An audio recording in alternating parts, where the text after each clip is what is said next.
Рұқсат етсеңіздер, сахнаға чакырайын. Бұл инсанды тереңдетіп таныштыруунун деле кажети жок. Анткени сиздер буга чейин билесиздер.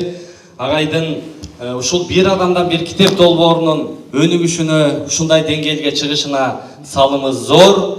Акын, жазуучу, Кыргыз Республикасынын жогорку кеңешинин депутаты Нуржигит Кадырбеков.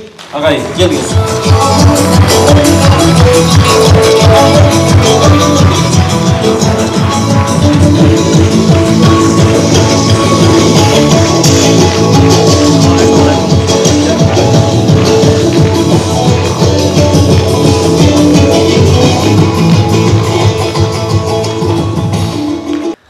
Ассаламу алейкум, урматтуу мекендештерим, замандаштарым, урматтуу дипломатиялык өкүлчүлүктүн башчысы, урматтуу диаспоранын жетекчилери, урматтуу менин мекендештерим, келечекте мекенди коргой турган погончондор, биздин аскерлерибиз, Кыргызстандан келген агай эжекелерибиз бул жерде отурат, устазыбыз отурат.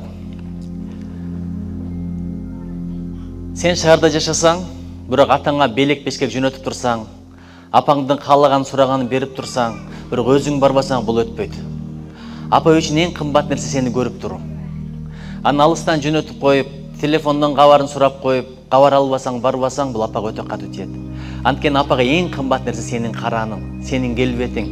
Ошол караанды өстүрүп эле эрзеге жеткирип эле, ошол сыяктуу көздөшүп турган, жүздөшүп турган, тизеге тизе тийишип, көңүлгө көңүл жугушуп баарлашканчы бул өтө кымбат нерсе. Биз түнкү саат 12-лерге жакын келдик окшойт.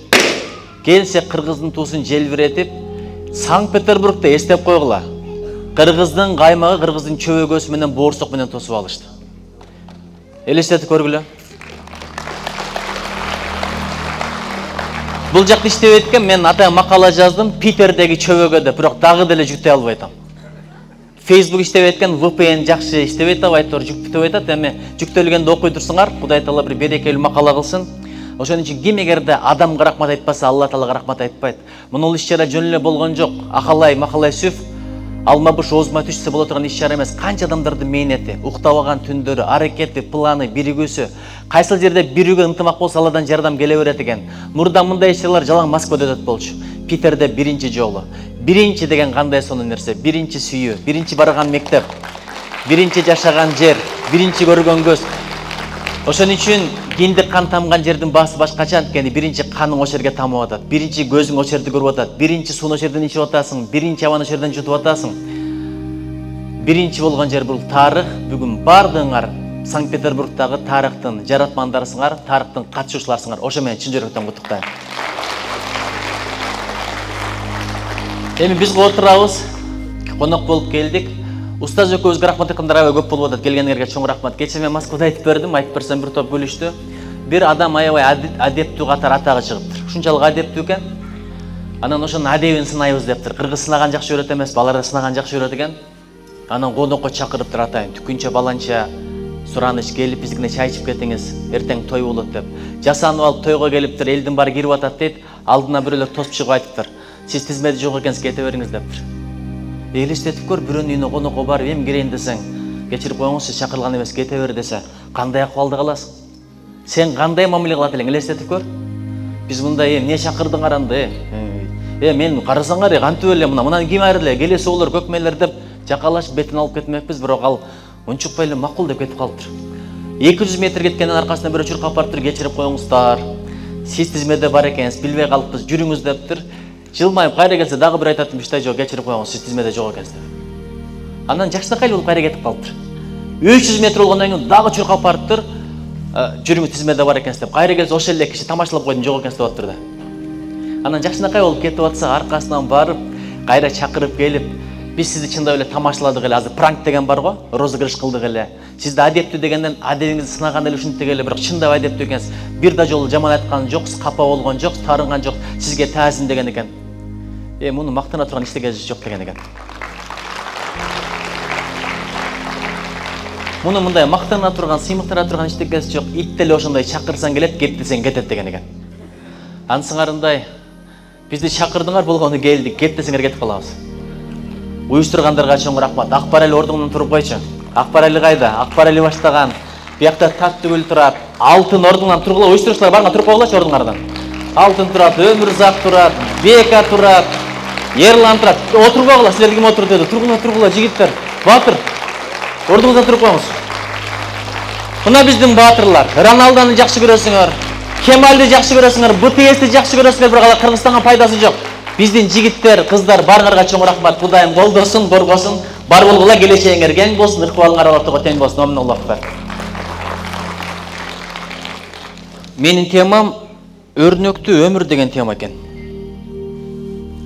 Билесиңерби, коноп келгенде кече эмне үчүн дастуркан менен тосуп алдыңар?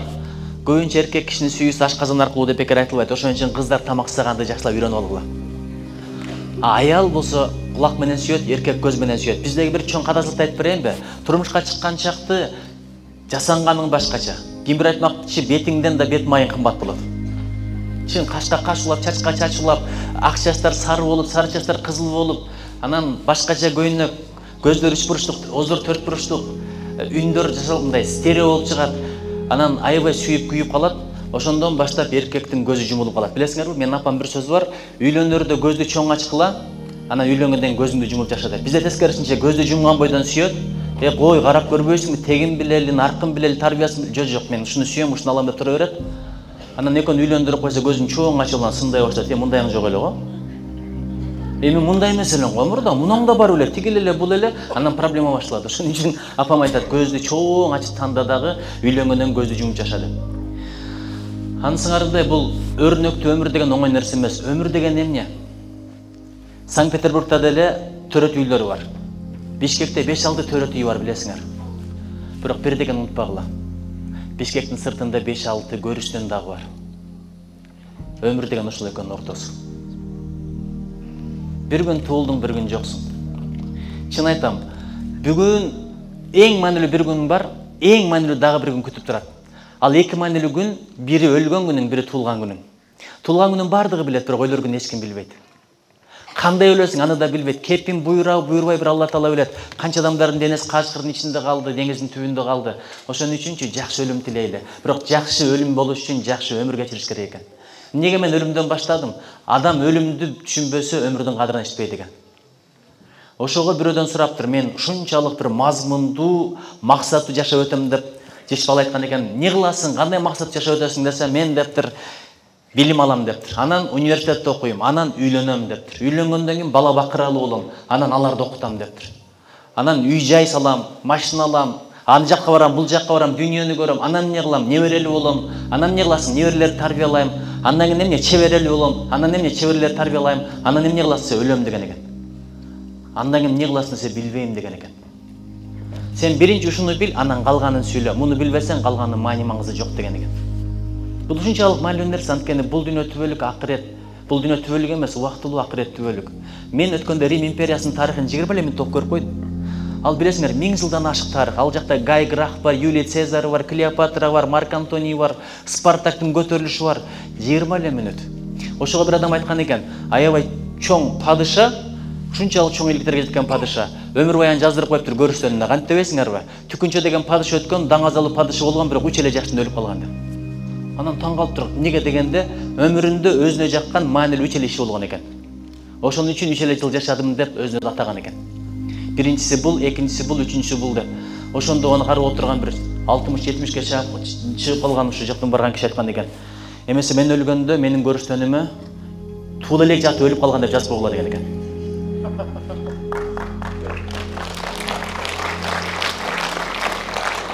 Айтайынбы?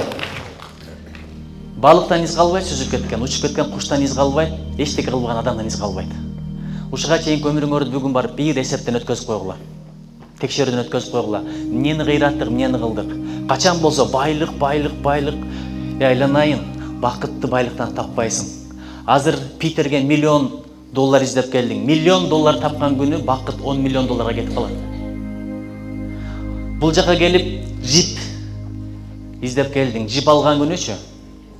Дагы эмне деген супер машиналар бар, мен маркаларды билбейм. Кандай машиналар бар? Айтып койсоң? Сен джип алган күнү бакыт Теслага кетип калат. Тесла алган күнү бар го, андан аракка вертолетко кетип калат. Вертолеттен кийин самолетке кетип калат, анан спутникке кетет. Ошентип отуруп Титаникти көрүп чыгам деп өлгөндөр ошондон пайда болуп атат. Адам бу дүйнөдө дүйнө кубалап бакытка жетпейт, ушуга ишенип коюңуздар. Эмнеге билесиздерби? Кече Эрмек устаз айтты, макулукпуз деп. Макулук десе капа болбогула, бул айван деген сөз эмес, жаратылган деген сөз. Бардыгыбыз макулукпуз. Жаратуучу бирөө гана, карганыбыз бардыгыбыз макулукпуз. Макулук макулукка жетип бакыт таппайт, ушуга ишенип койгула. Ишенбесең жаш балага ата ана алып бер, буну алып бересиң, бир күн эмес, бир сааттан кийин сондуркоз таркайт. Бу дүйнөдө деле ошол. Сүйгөнүм деп жүрүп жеттиң, кана ошо сүйгөнүң азыр комплимент айткан. Сүйгөнгө чейин гүл көтөрүп келет элең, подарокты берет элең, оозуңдан алтын сөздөр чыкчы, ырлардарын айтсың, туулган күндөрү романтика кылат элең, бул жака шамдарды жагып коюп, гүлдөрдү алып келип коюп, шаарларды үйлөтүп коюп, романстарды да берет элең, үйлөнгөндөн баштап бир эле сөздү айтасың го, тамак ачам. Анда пышырып берсе жөнүндө жебей, кабак кашыңды түйүп бирөө өлтүрүп келгенсиң, эң аягында тузу кемеген дейсиң. Суусу кургак болуп калыптыр дейсиң. Ошондо аялың айтат экенде, тешип чык, балекет жагат. Бир ичине айтат экен. Ошого мактап же деген сөз бекер эмес. Айланайын бир официант жөн эле тамак алып келип берсе, өмүрүндө көргөн эмессиң, акчаңды алып атат, рахмат эле рахмат, рахмат эле рахмат. Аялың өмүр бою официант бир жыл рахмат айтпайсың го. Ошон үчүн аялдар эшикке чыкканда дүкөнгө чыгымыш болгон менен жакшы сөз издеп чыгат экен. Ошол булагын толтуруп кой. Сен толтурбасаң башка бирөөдөн издейт аял зат. Баягы кашың карылгаштын канатындай, оозуң оймоктой, мурдуң комуздай, жүзүң панардай, өзүң жанардай деген сөздөрдү үйлөнгөндөн нечкере үйлөнгөнгө чейин эмес. Биз бүт запастарды, бензиндерди түгөтүп коюп, үйлөнгөндөн кийин жалаң ушундай да, мындай милдет кылып коюп, эшикти тыкылдатасың, бир жолу тыкылдатсаң ачпаса жиниң келет, экинчисинде качка убак түнөрөт, үчүнчүсүндө кыямат кайын башталат. Ошон үчүн үйлөнгөндөн кийин дейт, алымдар айтат, 50 жол тыкылдатканга чейин аялың адвокат бол дейт. Бир тыкылдаттыңбы, ачпай койсо айт дейт, ай байкуш киржип атат окшойт. Дагы тыкылдаттыңбы, ачпай койсо менин көйнөгүм үтүктөп атат болуш керек. Баланын памперсин алмаштырып атат, точно чоң кызымды жуундуруп атат. Ана мына деп анан 50 жол ачпаса, мага тамак жасайын деп магазинге кеткен окшойт деп күтүп тур дейт. Ошон үчүн мен канча таттуу тамак жедим, бирок сабырдан өткөн таттуу нерсени көргөн жокмун дейт. Бул үй бүлөдө кантип бактылуу болом десе, терпение деген экен биринчиси. Үйлөнүп атам, эмне кылайын, кандай кеңеш бересиң десе, биринчи терпение, экинчиси терпение деп койдумуш. Үчүнчүсү терпение, а төртүнчүсү десе еще раз терпение деген экен. Ошон үчүн бири-бирибизге жакшы сөз арнайлы. Мен биринчи тапшырмам ушул, күнүгө 5 адамга комплимент айткыла. Бирок комплимент айткыла десе, эркектер жалаң аялдар издеши эле мына. Бирөөнүн аялына комплимент айтпагыл жакшы нерсе эмес. Кулагына кирген сөз жүрөгүн орнотуп сени сүйүп калса, ага да проблема, сага да проблема, күнөөгө батасың, эмне кыласың? Комплимент дегенде өзүңдүн аялыңдан башта, өзүңдүн кошунаңдан башта, эмне себептен дегенде бүт дүйнө мактасын, бирок аялы мактабаса жакшы адам эмес экенсиң, туурабы устаз? Бүт дүйнө сени мактасын, аялың сени мактабаса, аялың сенден ыраазы болбосо, сен жакшы адам эмес экенсиң. Бүт дүйнө сени көкөлөтсүн, даңызласын, коңшаң сени мактабаса жакшы адам эмес экенсиң. Анткени кошунаң нааразы болсо, Алла Таала дагы нааразы. Билесиңерби, бир адам үйүн аябай кымбатка саткан. Азыркыча айтканда бир $50,000 үйдү $200,000 сатам дептирди. Анан таң калыптыр, бул $50,000 бүт жерден сура. Мейли бир 60,000 берейин, бирок бер десе, жок дептир. Неге дегенде дептир, үйүм $50,000 болсо, $150,000 кошунам үчүн сурап атам, аябай жакшы кошунам бар деген экен. Өмүрдүн маңызы ошол, сен өлгөндөн кийин мына төрөлгөндө бардыгы төрөлгөн адамдар сүйүнгөн, туурабы? Туурабы, төрөлгөндө балага сүйүнөсүң. Бирок ошол баладан кийин Гитлер чыгып калып атпайбы? Канча адамды өлтүргөн. Ошол баладан кийин Чикатило чыгып келип атат. Ошол баладан кийин адам зордуктаган, киши өлтүргөндөр чыгып калып атат. Кудай бетин наар кылсын. Ошого бакты эгип, анан карабай койсоң, ошол бакка өзүңдө киргиң келбей калат. Ичине алап ата басып кетет, чырмоок басып кетет. Ошол сыяктуу жерге менет кылбасаң, жерден тикен чыгат, чаян чыгат, жылан чыгат. Менет кыла турган болсоң, гүл чыгат, гүлзар чыгат, капуста чыгат, картошка чыгат. Ошол сыяктуу адам өзүнүн жүрөгүнө менет кылыш керек. Азыр бүт баарына менет кылып атабыз, бирок жүрөккө менет кылбай койдук. Жүрөгүң таза болбосо барго, колуң ар кандай нерсеге шылуун болот. Мындай алганды алып кое бересиң, жеңени жеп кое бересиң, тилиң ушакка жакын болот, көзүң арам нерсени көргөнгө жакын болот, кулагың ушакканга, жала укканга жакын болот. Ошон үчүн биринчи жүрөккө менет кылыш керек экен. Денеде бир мушундай эт бар дейт, ошол болсо бүт дене бузулат экен. Сырттагы падыша бирөө, ичтеги падыша бирөө. Сырттагы падышанын аты президент Садыр Жапаров, Буш, билбейм, Трамп, Путин, же болбосо деканың бар, директоруң бар, начальнигиң бар. Ал падышалар келди укпай коесуң, макул деп билгениңди кыла бересиң, бирок жүрөк деген ички падыша бар. муну айтканын сөзсүз кыласың. Ошон үчүн атаң апаңа кой десе болбой бирөөнүн көзүн сүйөм алам деп отурбайсың. Ошон үчүн жүрөк таза болсо барго, амалың таза. Амалдын таза болгону өтө маанилүү. Эмнеге билесиңерби? Анткени адам менен мамиле курам десең, дасторконду жаясың дагы үстүнө даам коесуң, тамак коесуң. Алла Таала менен мамиле курам десең, дасторкондун үстүнө амалыңды коюшуң керек. Амал деген эмне? Тил менен кылганың, көз менен кылганың, кулак менен кылганың, бут менен басканың, кол менен кармаганың, ой менен ойлогонуң, ниетиң, тилегиң бардыгы амал. Ошого берекелерим. Адам оңолсо дейт, Алла оңолот дейт, бирок адам оңолош үчүн амал оңолуш керек экен. Адамдын баасы мындай кийген кийиминде эмес, прическасында эмес. Кыргызда бир сөз бар го, айдай чырай иттей кыял бузуп коюптур деген. Ушундай сулуу сүйүп күйүп жүрөсүң, бир жол жаман кыялын көргөндөн кийин ошол сулуу көзүңө сур жылаан көрүнүп калат. Ишенип койгула. Мындай мына жигиттерден сурагыла, жаман сүйүп жүргөн болчу мына бир жол мынтип койду эле, ёо деп отуруштур. Ошон үчүн адамдын баасы кийиминде эмес, байлыгында эмес, Алла Таалага дагы баары бир сен байсыңбы, кедейсиңби? Алла Таала сенин өңүңдү карабайт, келбетиңди, боюңду, фигураңды карабайт, прическаңды карабайт, акчаңды карабайт, жүрөгүңдү карайт. Ааламга батпаган Алла Таала жүрөккө батат. Ошон үчүн жүрөктөрдү оңдойлу. Мына бул кечээнин маңызы, максаты ошондо. Ким эгерде келип кичине бир пайда алып кетсе, пайда алгандан кийин ошону аткарып кетсе, аткаргандан кийин ыклас менен аткарса, анан башкаларга жеткирип койсо, бул кече максатына жетет. Канча адам келди билбейм, бирок бир адамга пайдасын жеткирсе барго, биз бардыгыбыздын келген акыбыз ошол. Азыр билбейм, билет сатты анткени мунун бардыгы бекер эмес экен. Микрофон, кызмат көрсөтүү, аренда деген жакшы билесиңер, азыр экономика ушундай заман, рынок заманы. Бир жолу Москвада ушундай иш-чарадан Капыр Мадаминов экөөбүз келип кеттик. Капыр Мадаминовдун жүрөгү кармап калат. Не билесиңерби? Кадырбеков менен Капыр Мадаминов Москвага барып, билет сатып бизнес кылып келиптир деп жазышыптыр де. Же бизге бир тыйынын берсе ушулар. Ишенесиңерби, ушу балдарчы бир тыйын албайт, ушу түшкөндүн баары китепке кетет. Лейлекке китепкана ачабыз, Кудай кааласа, Чоңалайга китепкана ачабыз, ошондой ниет менен иштеп жүрөт. Бакай ордунан туруп койчу. Негиздеген бала ушул. Эгерде ушундан байыса эмдигиче семирет эле. Баягы Бакай ошол бойдон. Эрлан каяктасың? Эрлан, костюмуң жаңы алдыңбы элексиңби? Ошол эле костюм. Ошон үчүн Кудай кааласа, бергениңер барго, убактыңарда жөн кетпесин, берген акчаңар дагы Кудай кааласа Кыргызстандын келечегине. Неге билесиңерби? Китепке кызыгып калдык. Жаштарды китеп эле окутуп алсак барго, көп нерсе өзгөрөт, ишенип койгула. Элибизди китеп эле окутуп алалы, анткени эки проблема өлкөнү жок кылат экенде, жаштардын боштугу, анан жаштыгы. Бош эле болсо адамдын акылына шайтан ээлик кылат экен дагы, аны кылдырат экен, муну жасат деген, баягы наркоман, ичкен, түнкү клубтарга барган, зина кылган, ошонун баардыгы боштуктан. Адам бирдеке менен алек болсочу, жаман ишке убаксы болбой калат.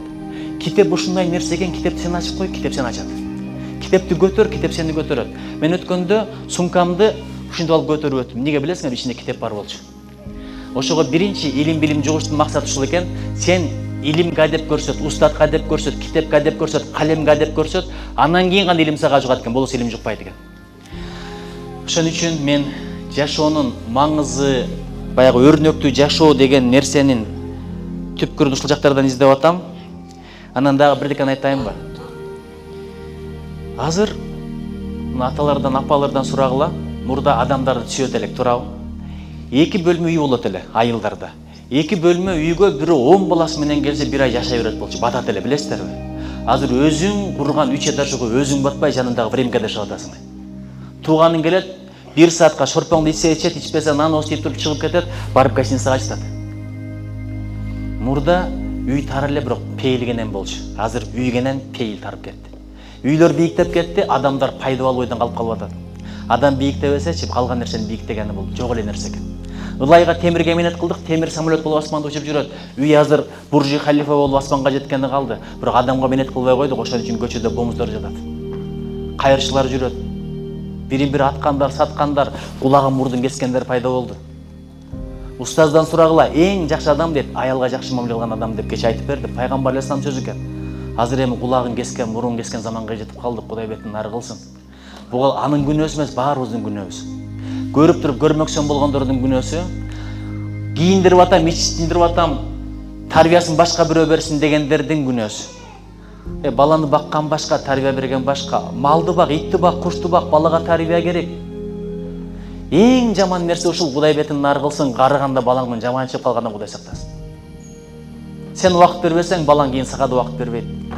Ошон үчүн деңиздин жегемне үчүн жайда мейлүн, кышта жылуу, жайы менен деңиз жылуулукту өзүнө сиңирет. Бирок ошол жылуулукту өзүндө алып калбайт, кыштын күнү берет, ошон үчүн жегинде кышта жылуу.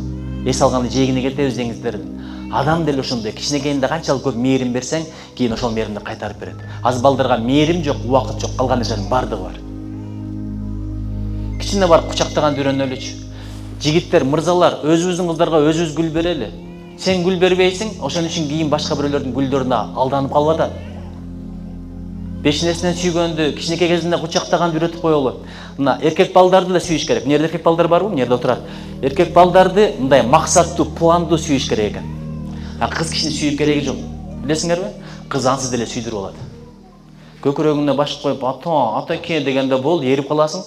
Жийиниң келип аткан эрип, дагы эмне алып бере коюң, кызыңды аркасынан чыркап аласың го депчи. Монтип басып кетсин. Эркек бала болсо бирде келсең даңк дейт, даңк десең дуңк дейт, башына бир коюп өлтүрүп коем, азыр мойнуң жылдырып айрылып. Деп туруп ошондон кийин мындай балдар чыгып атат да. Устаз айтып атат. Кичинекейден оозуңду жап, дөөдүрөбө, көп сүйлөбөчү. Чык эчке дей барып, оюн айтылбаган балдар чыгып атат. Анан ошону айтасың, качан үйлөнөсүң деп. Барып сүйүүсүн айтып албаса кайсы кыз тиет. Ошон үчүн балаңа эмнени берсең, ошол кайта турган дүйнө. Чын эң чоң азап дейт, НКВДныкы эмес, чорныйлардыкы эмес, бандиттердики эмес, рекеттики эмес, балаңдын жаман чыгып калганы Кудай сактасын ошондон. Ошон үчүн балага убакыт берели. Балага берген эң чоң белең убакыт. Алтын, күмүш, оюнчук, азыр алсаң бир сааттан кийин анын кадыры жок. Бирок сенин берген убактың бар го, мунун фазилети, мунун шарапаты түбөлүк. Биздин балдар кандай чыкса, Кыргызстандын келечеги ошондой болот. Азыр Курманбек Дастанын айткан кызга чоң рахмат. Манас айткан жигитке чоң рахмат балага. Бирок алардан мурда атасы менен апасына чоң рахмат. Ордунан туруп аласыз, барбы ата-энелер? Азамат экенсиң, чоң рахмат. Бизчи? Сизби бул жакта? Чоң рахмат. Атыңыз ким? Анаркүл, кызыңызды бир бетинен өп коюнчу, Нанай.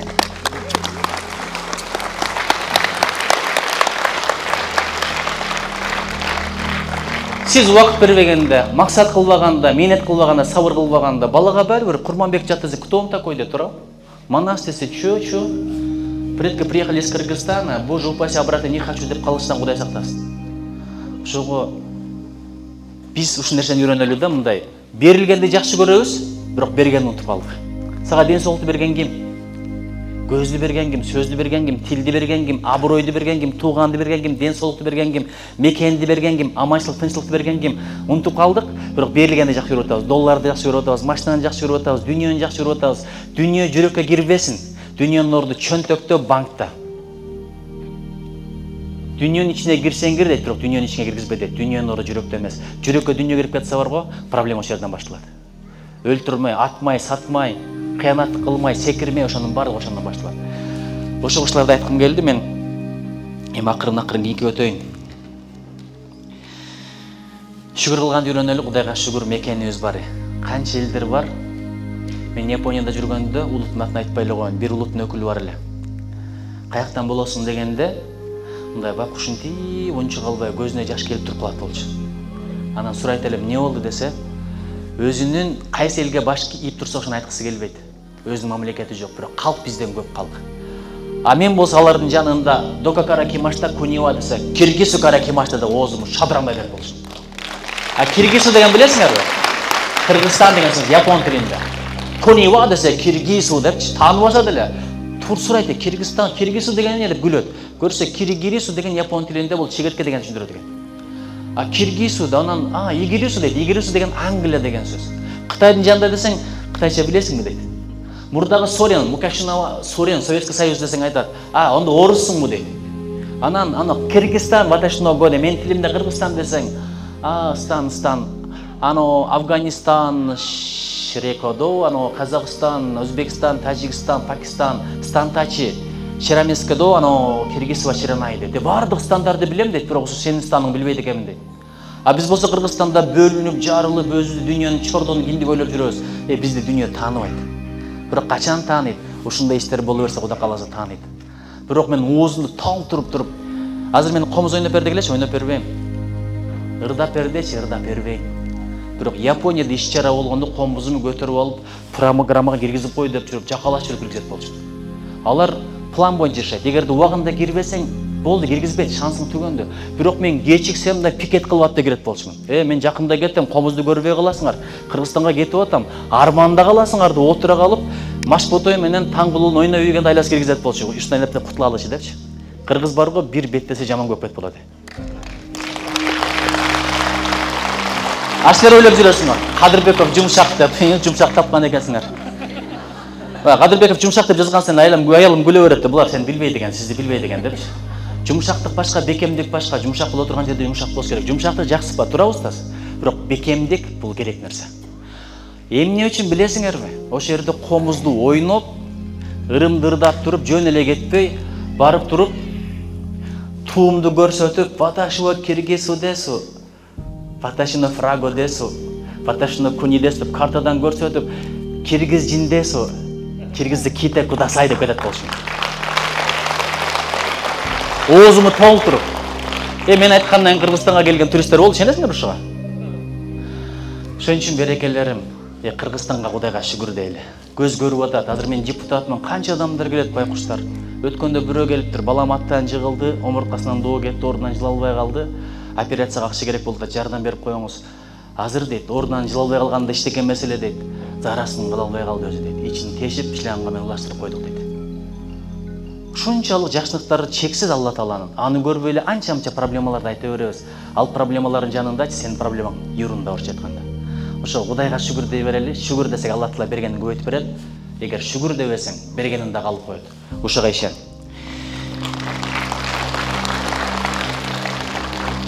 Анан урматтуу, сиз бул жакта Генконсузда турабы? Эжеке. Урматтуу Нуржигит Кадырбекович, кош келдиңиз. Чоң рахмат. Биздин дипломатыбыз, өкүлүбүз карап коңуздар. Аябай чоң иштегенбиз эке. Жан келген. Келгенине 2 дем алыш болду. Любите, не деп коет эле, но не жалуйтесь, хорошо? Азырынча. Анан үйрөткөлө рахмат сизге ийгилик калайын. Кыргыз экенине өкүнгөндөр бар экен.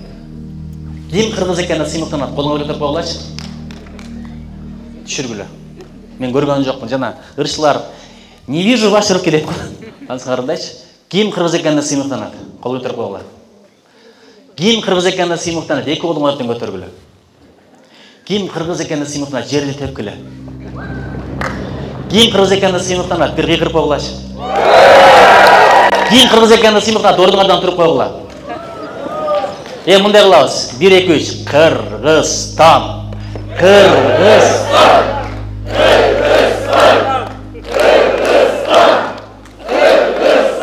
Чоң рахмат. Тиякта коруп беришпеши, митинг башталды деп. Берекелерим, Кыргыздай сонун эл жок. Мен Японияда жүрдүм го, курсагым тойбой эле койду. Ушундай берекесел болот экен. 4 япондун тамагын мен жалгыз жейм. Болосо арык эле жигитмин. Курсагым тойбой, бир күнү бирөө үйүнө чакырды эле, акыры курсагым тоет экен десем, алда койду дагы табемашока, итадакимас деди. Мен тамакты көрүп эле көңүлүм чөгүп калды. 4-5 мындай бир чөп чаар, анан 1-2 балык, анан дарбыз коюп коюптур. Дарбызды да албай бир кесим коюп коюптур. Анан биз мындай жазган, андай эмес, алар акырын келип бир тиштейт экен, отуруштун башталышында, кичинекей мындай кескенде. Анан ортосунда бир тиштейт экен, аягында түйүн калтырып, бир эле кесим жейт экен. Биз бир дарбызды жалгыз жейбиз го. Алда жетпей калат, туурабы? Деп коюп, нан менен бастырып коюп. Чын эт көргөн жокмун. Эртең менен пано табемашта дейт, бул дегени нан жеп алдым деген сөз, завтрак кылдым деген сөз экен. Биз нан менен, жапкан нан менен бөлкөн нанды аралаштырып туруп, 5 бармак жейбиз го. Биздин ашказанга чоң рахмат. Түндө келсек, бизге дагы тамак берем деп атасыңар. Япондор жумуш кыскарып кетсе, экономикалык кризис болсо өзүн өзү өлтүргөндөр көп болот. Мен кантип жашайм деп. Биз канча жыл кризисте жашадык, өлтүргөн кишини уккан жокмун өзүнөн. Кредит алган карыз, андан карыз, мындан карыз, тойго оралып ортосунда бийлеп атса ойлойсуң, мындан бай киши болбосо керек депчи. Япон өкмөтү, Франция өкмөтү, Англия өкмөтү акчаны берип айланайын төрөп койчу деп жалдырап жүрөт. Төрөп койсоң, 3-үчүн төрөсөң мынча акча берем, 4-тү төрөсөң мынча берем. Алар төрөбөй атат. Кыргызга берип көрөлү, Кытайдан өтүп кетебиз. иштебесе деле тапканы 10 миң, чыгашасы 100 миң жүрөбүз го жыргап эле, туура Кудай берет деп коюп. Баатыр элдер чыгып элечи. Ушундай пейилбиз, Кудайга таянган элбиз, бизде эл жок. Кечи Санкт-Петербургка чөөгүн алып келген, башка бир элдин колуна келбейт мындай.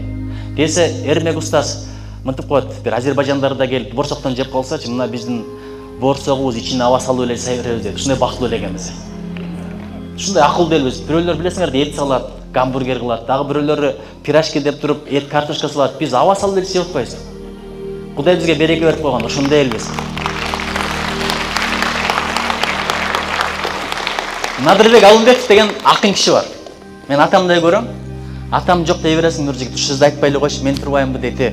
Ушул сөз деле керек экен. Ошо кишиден атамдайга бара алып турам. Ошо бир чыгармасы бар. Ал мезгилде азыркыдай кыргыздар дүйнөгө таркай элек мезгил болчу, билесиңер да.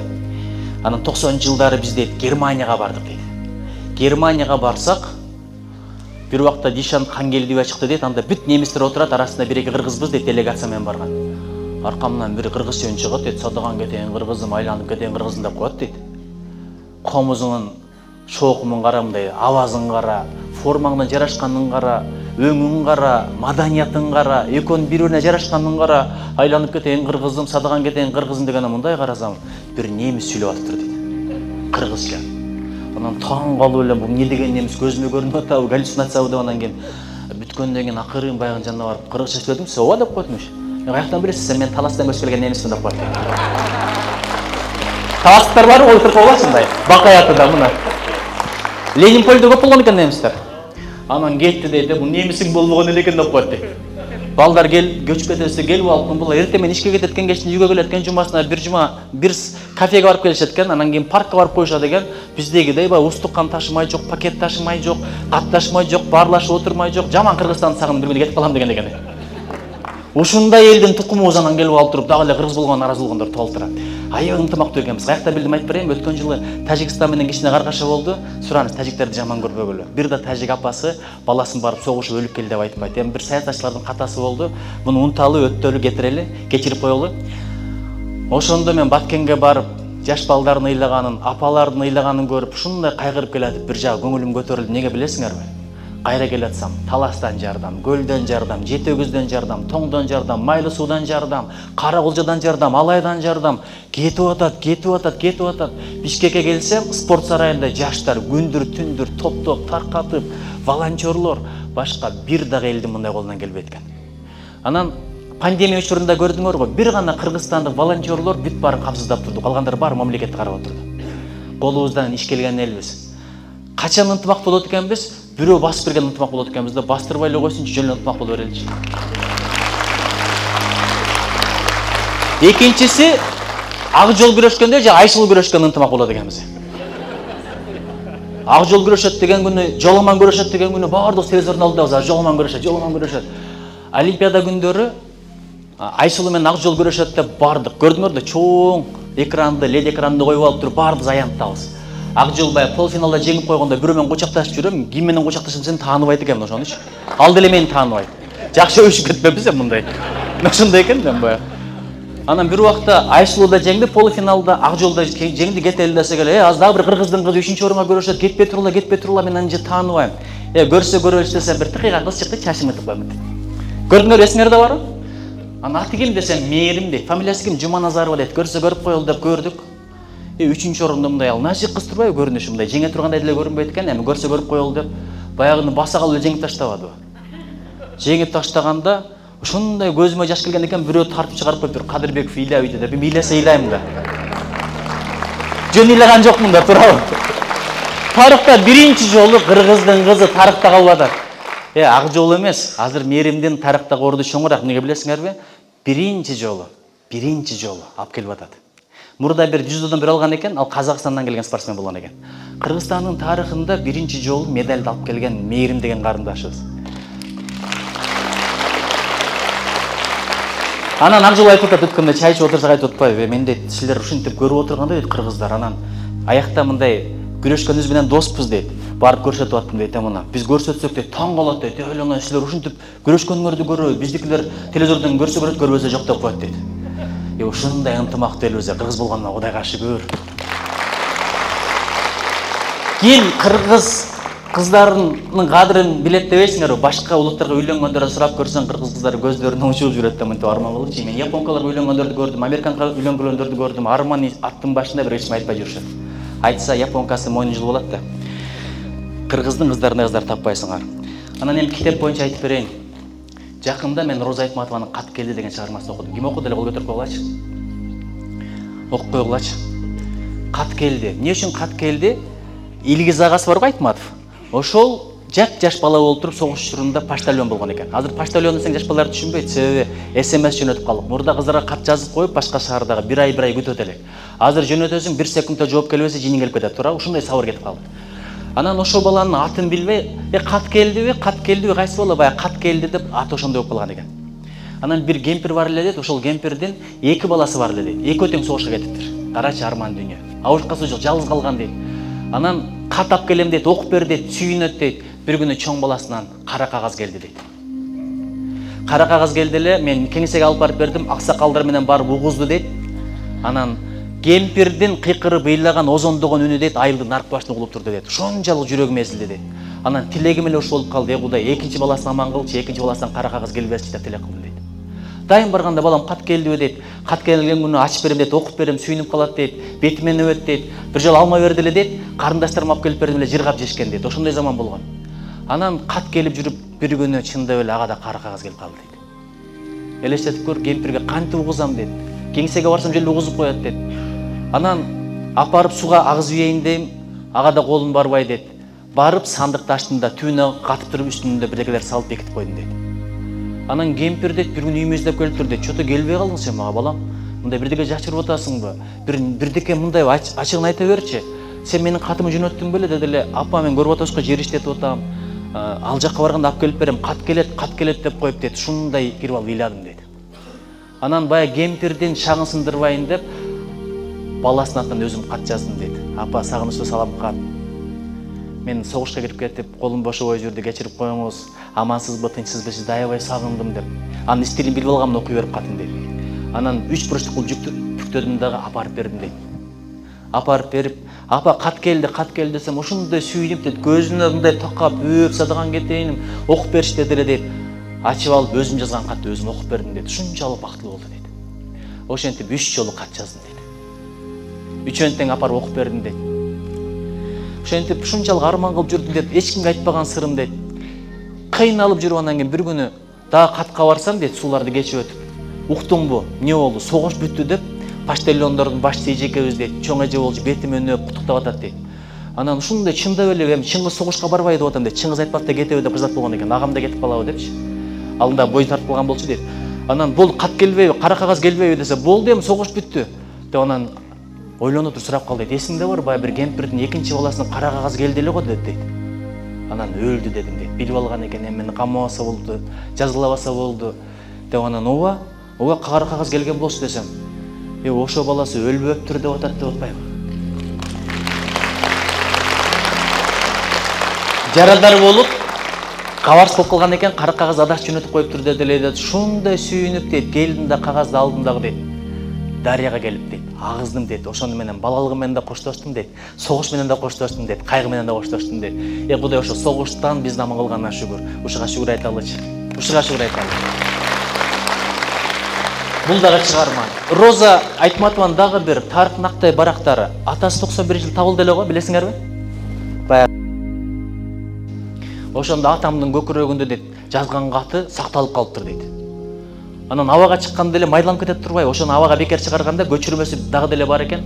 Атамдын сөөгүн билдик дейт. Ошондо Айтматовго келип айтышты дейт. Кааласаңыз атаңыздын сөөгүн бөлүп берели. Өзүңөрдүн үйүңөрдөн чыгаргыла деди эле дейт. Чыңгыз агам айтты дейт, элден бөлүнбөйлү.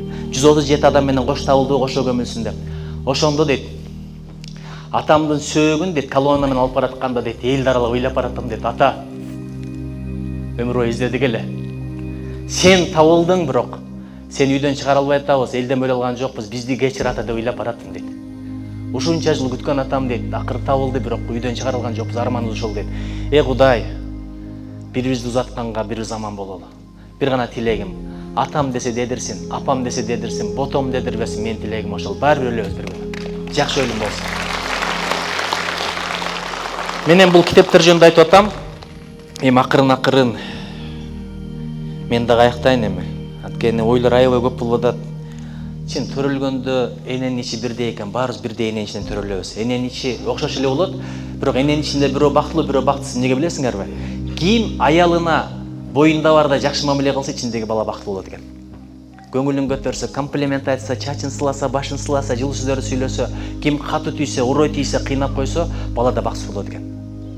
Ошон үчүн өзгөчө боюнда бар аялдарга ушунчалык жакшы мамиле кылалы. Боюнда барда аялды тааныбай каласың, сени көргүсү келбей калат, тамак жегиси келбей калат, бирде келсең бар ары дейт. Ошондой мезгилде ушунчалык көңүл көтөрүш керек экен. Анан эненин ичи бирдей, бирок төрөлгөндөн кийин бирөө бай, бирөө кедей. Бирөө чоң, бирөө кичинекей. Бирөө чоң болот, дагы бирөө карапайым киши болот. Ар түрдүү жашоо, бирок өлгөндө кайра эле бир периште жаныбызда алат экен. Анан тияктагы эки башка, же бейиш, же тозок. Ошон үчүн жакшы жашайлы. Бул дүйнөдө кандай жашасаң, акыретиң ошого жараша болот. Кудай, эми акырын бүтүрө элем. Канча ойлор бар эле, бирок мен бүтүрө берейинчи. Бир адам бакыт издептир, бирок бакытты 5 нерседен издедим дейт, ошондон тапкан жокмун дейт. Биринчиси таттуу тамактардан издедим. Андан бакыт тапкан жокмун дейт. Чындап, жакшы кафелерден бакыт таппайсыңар. Экинчи, эң сонун үйлөрдөн издедим дейт. Бакыт тапкан жокмун дейт. Үчүнчү, эң сонун машиналардан издедим. Бакыт тапкан жокмун дейт. Төртүнчү, эң сулуу аялдардан издедим. Мен бай адаммын. Чындап сулуу аялдар мени сүйөт эле. Мен дагы аларга жооп берет элем, бирок андан да бакыт тапкан жокмун дейт. Бешинчисин унутуп калдым, бирок бешинчиси мен кошуп атам. Депутаттыктан да бакыт издебегиле. Чын айтам, министрликтен издебегиле. Элчиликтен деле издебейле койгула, президенттиктен таптакыр издебегиле. Чын карагыла. Кече бир депутат айтат, барсам дейт, Горкештин депутаты, шагыл төшөп бер деп айтты дейт. Эми элим журтум шайлоочуларын деп шагылды төшөп берип койсом, эртеси шагылдыга көрүшкөн жок дейт. Неме, арыкты качан казып бересиң десе болобу дейт. Анын арыкты каздырып, атайын водоканалдан чакырып, маселени чечип акча бөлдүрүп атсам, асфальт качан кылдырасың деп баштап атуу дейт. Бул жакта мектеп жок, садик жок, биякты кылып бербейт десем, ит экенсиң, эшек экенсиң деген бойдон кетти дейт. Рахмат эчким айткан. Москвада атайын Сахарова боюнча Госдумага келип кеттим. Мына, элчиликке тапшырма бердим, туурабы? Контролдоп турду. Биздин элчилик Генпрокуратурага берди Сахарованы. Ал жактан разборканы кылды. Минздравоохранениянын разборканы кылды. Ал жакта талап эмне болгон? Кымбат болуп атат, акча алып атат деп. Акчадан акыры бошотту. Ошондон кийин да мени сөгүп атпайбы? Нуржигит келгенден кийин Сахарованы бир жолу жаап кетпесиңби? Мени кайсы ким угат Госдумадан? Сөккөндөр, жеметкендер аябай көп болду эле. Ушунчалык ыраазы болдум. Мен сөккөнгө, сындаганга менин элим бар, элим бар болсунчу дедим. Элим бар болсун. Эми эң аягында айтарым. Мына китеп тойду көрүп атасыңар, Мен ушунун алдында бирдекен айтып коеюнчу. Ошо менен бүтүрөм, сөз берем. Силерди көргөн сайын шүлөгүм келип атат, бирок убакыт деген ушундай колуңда кушуңдай таптаганга жараша түшүн берет, кызылдай дейт. Бир адам бир чымчыкты кармап алыптыр. Аңчы торго салып кармап алган экен. Анан чымчыкка тил бүтүп турду. Айланайын. Адам, сен төнү жеп тойбодуң. Уйду жеп тойбодуң, койду жеп тойбодуң. Эми ушу муштумдай болгон мага тоет белен кое берип койчу деп турду. Кое бербейм деп тур. Адам жаман жырткыч болуп билесиңерби? Мен мисалы кармабайт деле болчумун, бирок ал кое бербейм деген экен. Деп тур. Эгерде кое берсең деп тур, мен сага 3 кеңеш айтам деп тур, 3 насаат айтам. Ушунчалык сага керек болот. Анан ойлонуп калса, бирок биринчисин колунда турганда айтам, анан кое бересиң, экинчисин бутакка отуруп айтам деп турду. Анан ойлонуп тур, макул деп кое берип турду.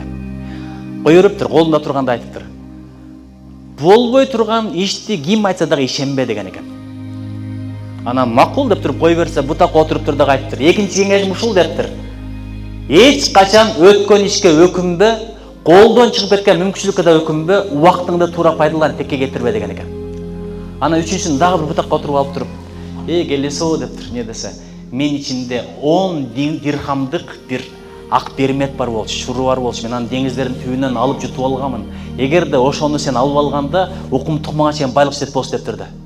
Десе баягы аттан каякта бир чынчык алданып, ошону алып эле союп койгондо жыргамак экенмин дегенде. Келесо деп турду, эмне десе, мен сага айттым го өткөн кишке өкүнбө деген экен. Колдон чыгып кеткен мүмкүнчүлүккө да өкүнбө деп айттымбы деп тур, айттым деп тур. Келесодон учуп барасы айтып тур, токто, хорошо, тамаша экенин түшүндүм. Үчүнчүсү кандай десе, Мен екі кеңеш айтсам, екеуін атқарып айтасың, үшіншісіге керегі жоқ, уақытым жоқ деп өшіп кеткен екен. Ошон үчүнчү сурандарым, өткөнгө өкүнбөчү, кайгырбачы, өзүң эле жеп атасың азыр. Өзүңөр жегендер көп, баягы мынтпай эле койсом болмок, антпай эле койсом болмок, мынаны бекер кылып турмун, өткөнүң мынтип. Өткөн өттү, Кудайга тооба кыл, шүгүр кыл, мындан ары катан оңдоп кете бер. Жылмайып жашачы. Сен жылмайсаң жашоосага жылмаят. Адам Алла Таала бизге убакыт берип койду, убакытты уурдатып атабыз кантип? Отуруп алып жарым күн кийинкини ойлоносуң, байкасаң? Жарым күн кечегин ойлоносуң, азыркы убактың калган жок. Жашабай атасың. Бүт эле кыжаалатчылык. Анан өлүп баратканда аркаңда баягы окшоп туулбай жатып өлүп калган деген ат калат экен. Аркабызда жакшы из калсын. Эми айта турган китеп той. Эмне деген той бул? Мен буга чейин тойлордун түрлөрүн билет элем. Үйлөнүү тою бар. Мурда жалаң үйлөнүү тою болсо, азыр кыз зат өзүчө той болуп калды, туурабы? Сүннөт той, жентек той, үй той, азыр ажы той деген чыгыптыр. Ажы той. Ажыга жолу барып Кудайга тооба деп келбей эле той кылып, аны дагы мындай дагы эмне тойлор бар? Эмне? Армияга бараткан той, армиядан келген той. Менин атым Чекмурат, бөлүк алсаң дагы жубайсың деп турат деген заман бизде эле болуп калды. Отуруштун 30 түрү бар экен. Бажы отуруш, классташ отуруш, кечтес отуруш, классташ, курсташ. Ошентип кыргыз тойго жаманбай да биздин элчи. Бир эл ойго бай, бир эл тойго бай. Биз тойго бай болуп атабыз. Бирок ой канча бай эмеспиз. Анан китеп той деген жок беле буга чейин. Бизде эле кошуп койдук, бир китеп той эчтеке болбойт. Только бул жактан пакет алып кетпейсиңер, тияка чыгып өзүңөрдүн акчаңарга китеп алып кетесиңер. Чын. Кошумчаңардын кереги жок, кошумчаңарды бердиңер уже. Тияктан алгыла китептерди үйгө пакет көтөрүп баргыла дагы, эл жаш балдарга берсеңер азыр жебей калган билесиңер, э? Ошо кат келиде жазыптыр. Молда келип те согуш бүткөндө Нагима Кудай кааласа, ушундай заман келет, балдарга бир сындырым нан берсең жебейм деген заман келет деп айтса, ишенген эмесмин дейт. Роза ошондо 6 жашар кыз экен. Биринчи жолу кум шекерди көрүп, бул эмне деген экен да, элестетип көрсөңөр. Ошентип анан китептерди алып барып бересиңер, китепти балдарыңар ачат, анан китеп аларды ачат. Акылдуу болот, илимдүү болот, билимдүү болот. Билимди тапсак, билим менен баш нерсени табабыз биз. Жүрөктө иман болсун, жүздө нур болсун, башта акыл болсун. Анан ушундай бир тойлордун биринде Кыргызстанда чет өлкөлүк бирөө келип катышып калыптыр. Күйөө бала экен, кыргыздын кызына үйлөнгөн. Сиз жакшы түшүнөт болсуңуз керек. Анан айтып калыптыр да. Кыргызча билбейт да. Ал жерде алып барышуда англисче билбейт деген, англисче билген бир адам жок экен, айылдыктар экен көбүнчө. Анан ошол жерде мынтип сүйлөп калыптыр. Thank you very much for inviting. I was so impressed by your wedding party, and it's so beautiful, so nice, and you know, your tradition is so unique, and I was so impressed. I would like to write about that in my diary. Thank you very much. I wish you happiness, and the groom is so beautiful, so handsome. She's also very beautiful. I wish you happiness деген экен. Сыр бербей туруп дагы алып баруучу. Алдыңарды балабасын, аркаңарды малбасын деп атат деген экен. Не деймін, алдыңарды Айтматов бассын, арқыңарды Қасымбеков бассын, бұлғаныңарды Абдилатин Матимсақ болсын, бұл жаңарды Қасымалы Жөнтешов болсын, анан Хелл Элроуд, Лев Толстой, Дюма, ұшылардың барын оқи бергілі. Оқыған адам бар ғой, идеяға деңгелі жетеді. Біз адамды емес, идеяны талқылаған ел болалы. Құдай келешегі өзді кен қылсын, ықыбалы залы тоғы тең қылсын. Кенен ташта бойлорду, кере басып бойлорду, сыймық менен жүрөлі, Құдай қаласа Азияның Қырғызстан деген арыстан.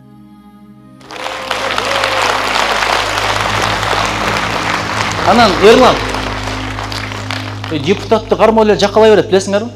Биз мисалы өкмөттү жакалайбыз, алар эл бизди жакалай берет. Мисалы биринчи Кемпираматты эмне берип атасыңар дейт могу эле.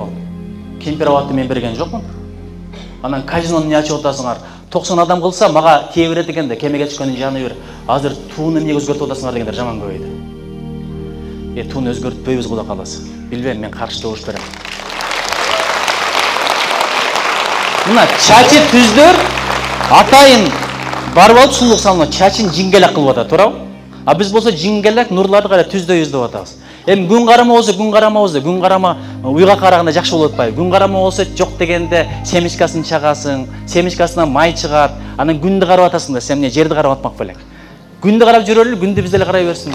Проблема жок, проблема жок. Ошон үчүн туубуз желбирей берсин.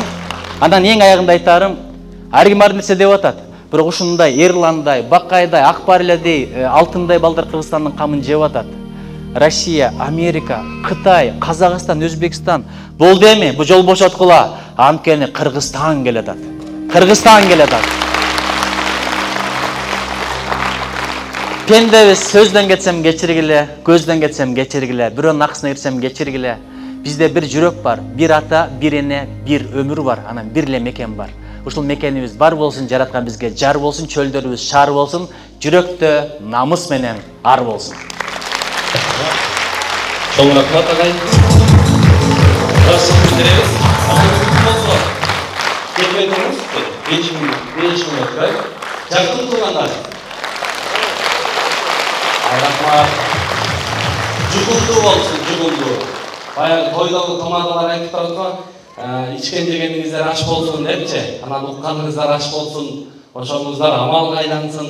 Anan bir uğu atsanızlar gerek. Bardırın жазып attыңыздар. Şu ağaydın 3 aytkan kеңешиндейбизби, семинарындагы сөздү ушу жашоо керек экен деп эстеп калган адамдар же болбосо жазып калгандар болсо кол көтөрүп коюңуздарчы. Мен барып текшерем. Азыр сиздикке барайын эчеке. Жаздыңызбы? Атыңыз? Микрофон берип коебуз. Агайдын эң жаккан сөзү уулуңду тарбияла, сүйдүр, жок. Уулуңду сүйдүр, кызың өзү сүйдүрүп алат деген сөз аябай жакты. Жазып алдым, сториска чыгарып койдум. Рахмат. Баракелде. Анеме заметкиге же болбосо барака жазып отургандар барбы? Сиз жаздыңызбы? Бергизчи эжеке көрөйүн. Эжекем жазып отуруптур. Жазганда береке бар дейт тургандар. Нуржигит Кадырбеков дейт. Адепти болуу. Жашы. Ушуга чейинки өмүрдү кандай өткөрдү? Жүрөктү сазат, эже врач эмессизби? Рахмат. Чындап эле эжекебиз жазыптыр. 3 негизги нерсени жазып алыптыр, мага керек экен деп. Баракелден келсеңиз эжеке. Siz dagы жаздыңыз, Siz dagы чыгып бериңиz. Эми гана сиздикини окуйын. Келin. Рахмат. Анан туугандар, Санкт-Петербургда метро бар да. Бар, ниет кылдым эле. Рахмат. Барбы? Ким китеп окуганды көрдү эле ошо Санкт-Петербургда мындай. Окуп эмес көргөндөр барбы? Автор. Буну мен өзүм окуп аттым эле. Кол койдуруп кетейин деп. Ушуга эми коюп койбойм бул. Мен автормун да. Досун айтып атат дейт. Доске, ти Москвада деген бүт метрода китеп окуп жүрөт десе, досу дагы кыйын экен. Бизде деле метро болсо китеп окумакпыз депчи. Анан аны билбейм. Бирок ушу китеп окуган, ушул жактагы метрода китеп окуган баштар Бишкекке барып метро саларына ишенебиз. Көрөйүнбү? Бул жакта бир адамдар бирикип Санкт-Петербург коомдук бирикмеси бар. Ошолор уюмдун өкүлчүлүктүн уюштурган иш-чарасында сиздин китептен конкурс болгон экен, тапшырып койсоңуз, мактоо баракчасы БАБК Санкт-Петербург коомдук бирикмеси тарабынан китептой маданий интеллектуалдык кечесине карата элибизде китеп окуу маданиятын жайылтуу максатында Ант романынын негизинде өткөрүлгөн китеп окуу конкурсунда 1-орунду алгандыгы үчүн сыйланат Кудайкулов Биназаров, жетекчи Нурматов Биназаров келиңиз. Все, молодец. Азамат, келип болсун. Азамат. Амин.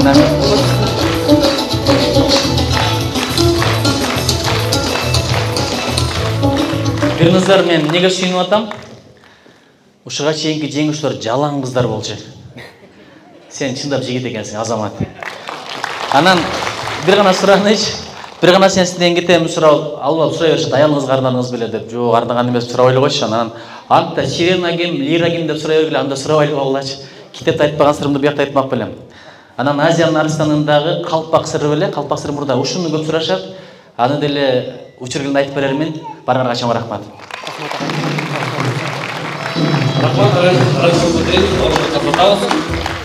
Ушундай зоология деген сабактан берген мугалими окуучусунан сурап атат дейт. Анан окуучусу дагы бир китеп бетин ачпаган окуучу экен да. Анан кандай кылабыз? Ушу экзаменди кантип тапшырар экен десе, окуучусу дагы эрекен. 309 ай окубай, анан ошонун экзаменин тапшырар күнү ушу зоологияда bir күнү аркар дейт, кулжа дейт, канаттуулар дейт, илбирис дейт, ушу жануар жөнүндө эле окуп берет. Мен эң кичинекей бир бүргө жөнүндө окуп коеюнчу деп бүргө жөнүндө окуп келиптир. Анан суроо караса бүргө жөнүндө эмес, кой жөнүндө келип калыптыр. Анан жооп берип атат дейт. Агай, бул кой деген үй жануары болот.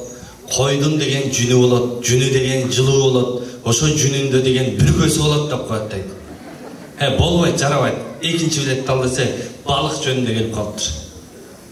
Жооп бер десе, агай, бул балык деген суудагы жануар болот. Эгер кургактагы жануар болсо жүнү болмок, жүнү болсо бүргөсү болмок деп коет дейт. Анан анысы карындай бүгүнкү иш-чарадан чыгып туугандар, сиздер дагы китеп жөнүндө, окуу жөнүндө айтып барыңыздар. Анан дагы бир окуя. Агайынан сурап атат дейт. Агай окуучулар ушинтип сабак өтүп атып, балдар, эгерде силердин алдыңарда адам кетип бара жатып, оң жака башын кыйшайтып кетип бараткан болсо, ал адам сүйүү жөнүндө ойлонуп бараткан болот. Анда арасында окуучулар дагы, агай айтыңызчы, анда сол жака кыйшайтып баратсачы кандай болот десе, сол жака кыйшайтып бараткан болсо, анда ал адам деле сүйүү жөнүндө ойлонуп бараткан болот.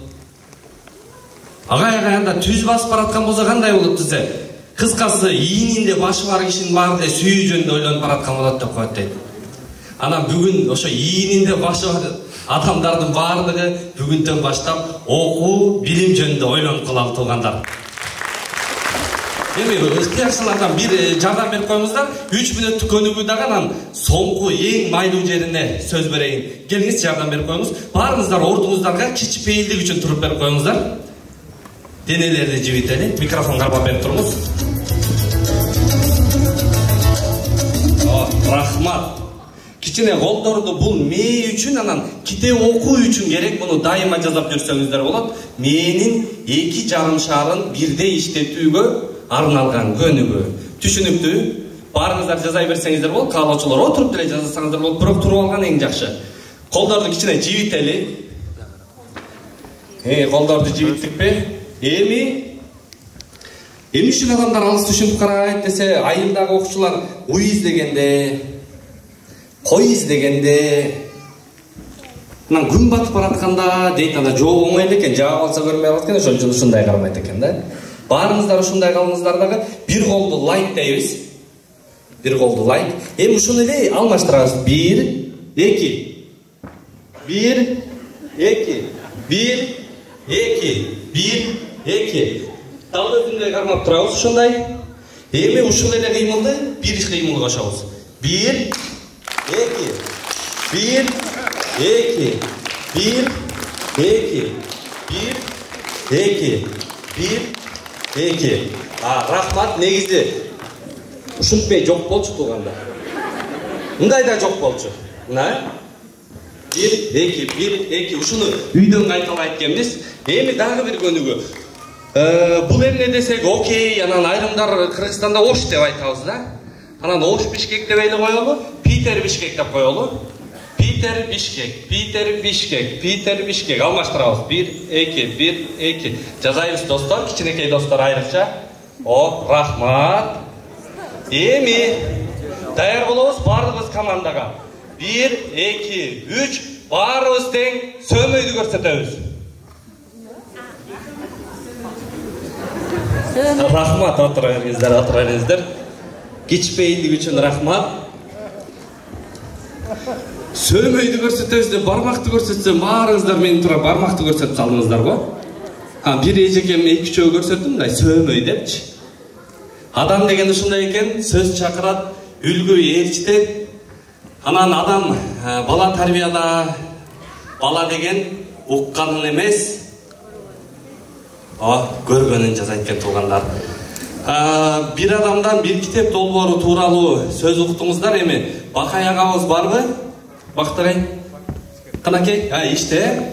Ушул бир адамдан бир китеп деген долбоорду баштап, өлкөдө 300дөн ашык китепкананы ачууга себепкер болгон, көптөгөн жаштардын башын бириктирген, өзү врач, стоматолог болсо дагы адабиятты, маданиятты, Кыргызстанды дүйнөгө таанытып, Айтор ушундай агартуу иштерин жасап келе жаткан Кыргыздын чыгаан уулу бар. Элим, уулум деген эл болбосо, элим деген уулдар чыкпайт экен, туугандар. Ушул долбоордун баштоочусу, түптөөчүсү Бакай Акылбек уулуна сөз берели. Келиңиз Бакай агай.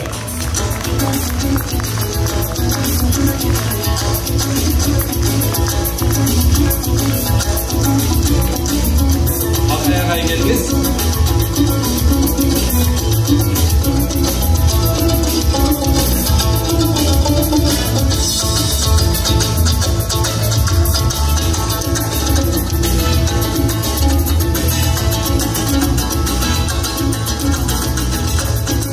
Бакай агай даяр болушанда мен ушу Кыргызстандан ала келген китептерди белекке берейин.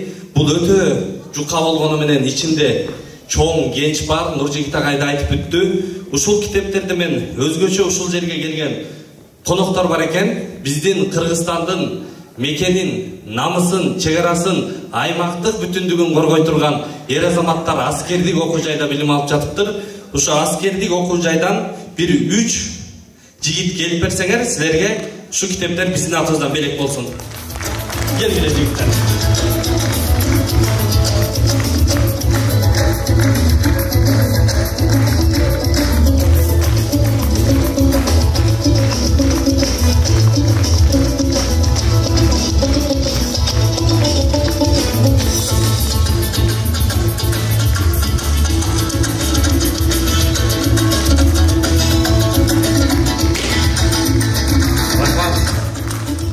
Бул жердеги арыстандай айбаты бар жигиттер Кыргызстандын келечектеги генерал майорлору, полковниктери, аскер бөлүктүн келечектеги жетекчилери, окуу жайлардын жетекчилери боло турган эр азаматтар. Анан бул жакта окуп билим алып атыпсыздар.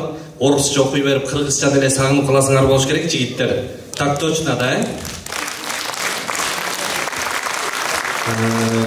Ушул китептер силерге таберик белек болсун. Жаныңарды ала жүргүлө, анан биздин атыбыздан арзыбаса да ушу белекти кабыл алып, анан кийин Кыргызстанга баргандагы жоокерлерди тарбиялаганда силерге керек болсун. Анан жакын жаныңардагы достор менен кошо бөлүшүп, ушу китептен талкуу кыласыңар. Талкуу кылсаңар, эгерде окуп, ушу китепти талкууласаңар, ким аягына чейин окуса, ушу Асан Ахматов менен Роза Айтматованын батасы тийсин силерге. Бир эки өмүргө сөз берейин. Бүгүнкү иш-чара кандай өтүп атат? Биз үчүн силердин келгениңер эң эле жагымдуу болду. Кимиңиздер сүйлөйсүздөр?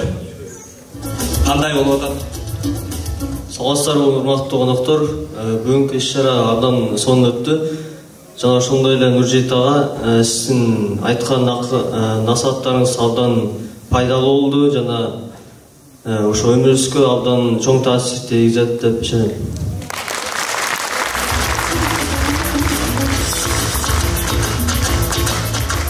Саламатсыздарбы, биз ушул бүгүнкү кеченин коноктору калай кыргыз эли сиздерди көрүп турганыбызга аябай кубанычтабыз. Жана биздин агайыбыз сизге чоң ыраазы, ушунча элдин баарын жыйнап ушул элибиздин, жерибиздин атын көтөрөлү деп аракет кылып жатканыңыздарга баарыңыздарга чоң рахмат. Сиздердин сөзүңүздөр, сиздердин салаңыздар биздин жаш балдарга, жаш келечекке, жаш буунга пайдасын тие берсин, мамлекетибиз өнүгө берсин. Сизге чоң рахмат.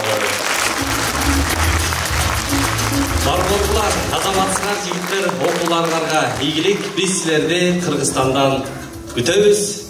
Бар болдулар. Рахмат. Бакай агай, келиңиз анда.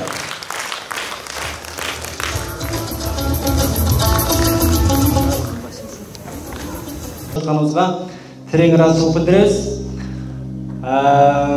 Москвага, Санкт-Петербургга биринчи жолу келдик. Анан Москвага келатканда, анан балким сиздер жашап аткан шаарга келгенде деле мындай кубандык, сүйүндүк. Эмнеге дегенде мекендештерибиз бар, тосуп ала турган, бир жакшы иш-чара кылабыз десек уюштуруп колдой турган адамдар бар. Ага да ыраазы болдук.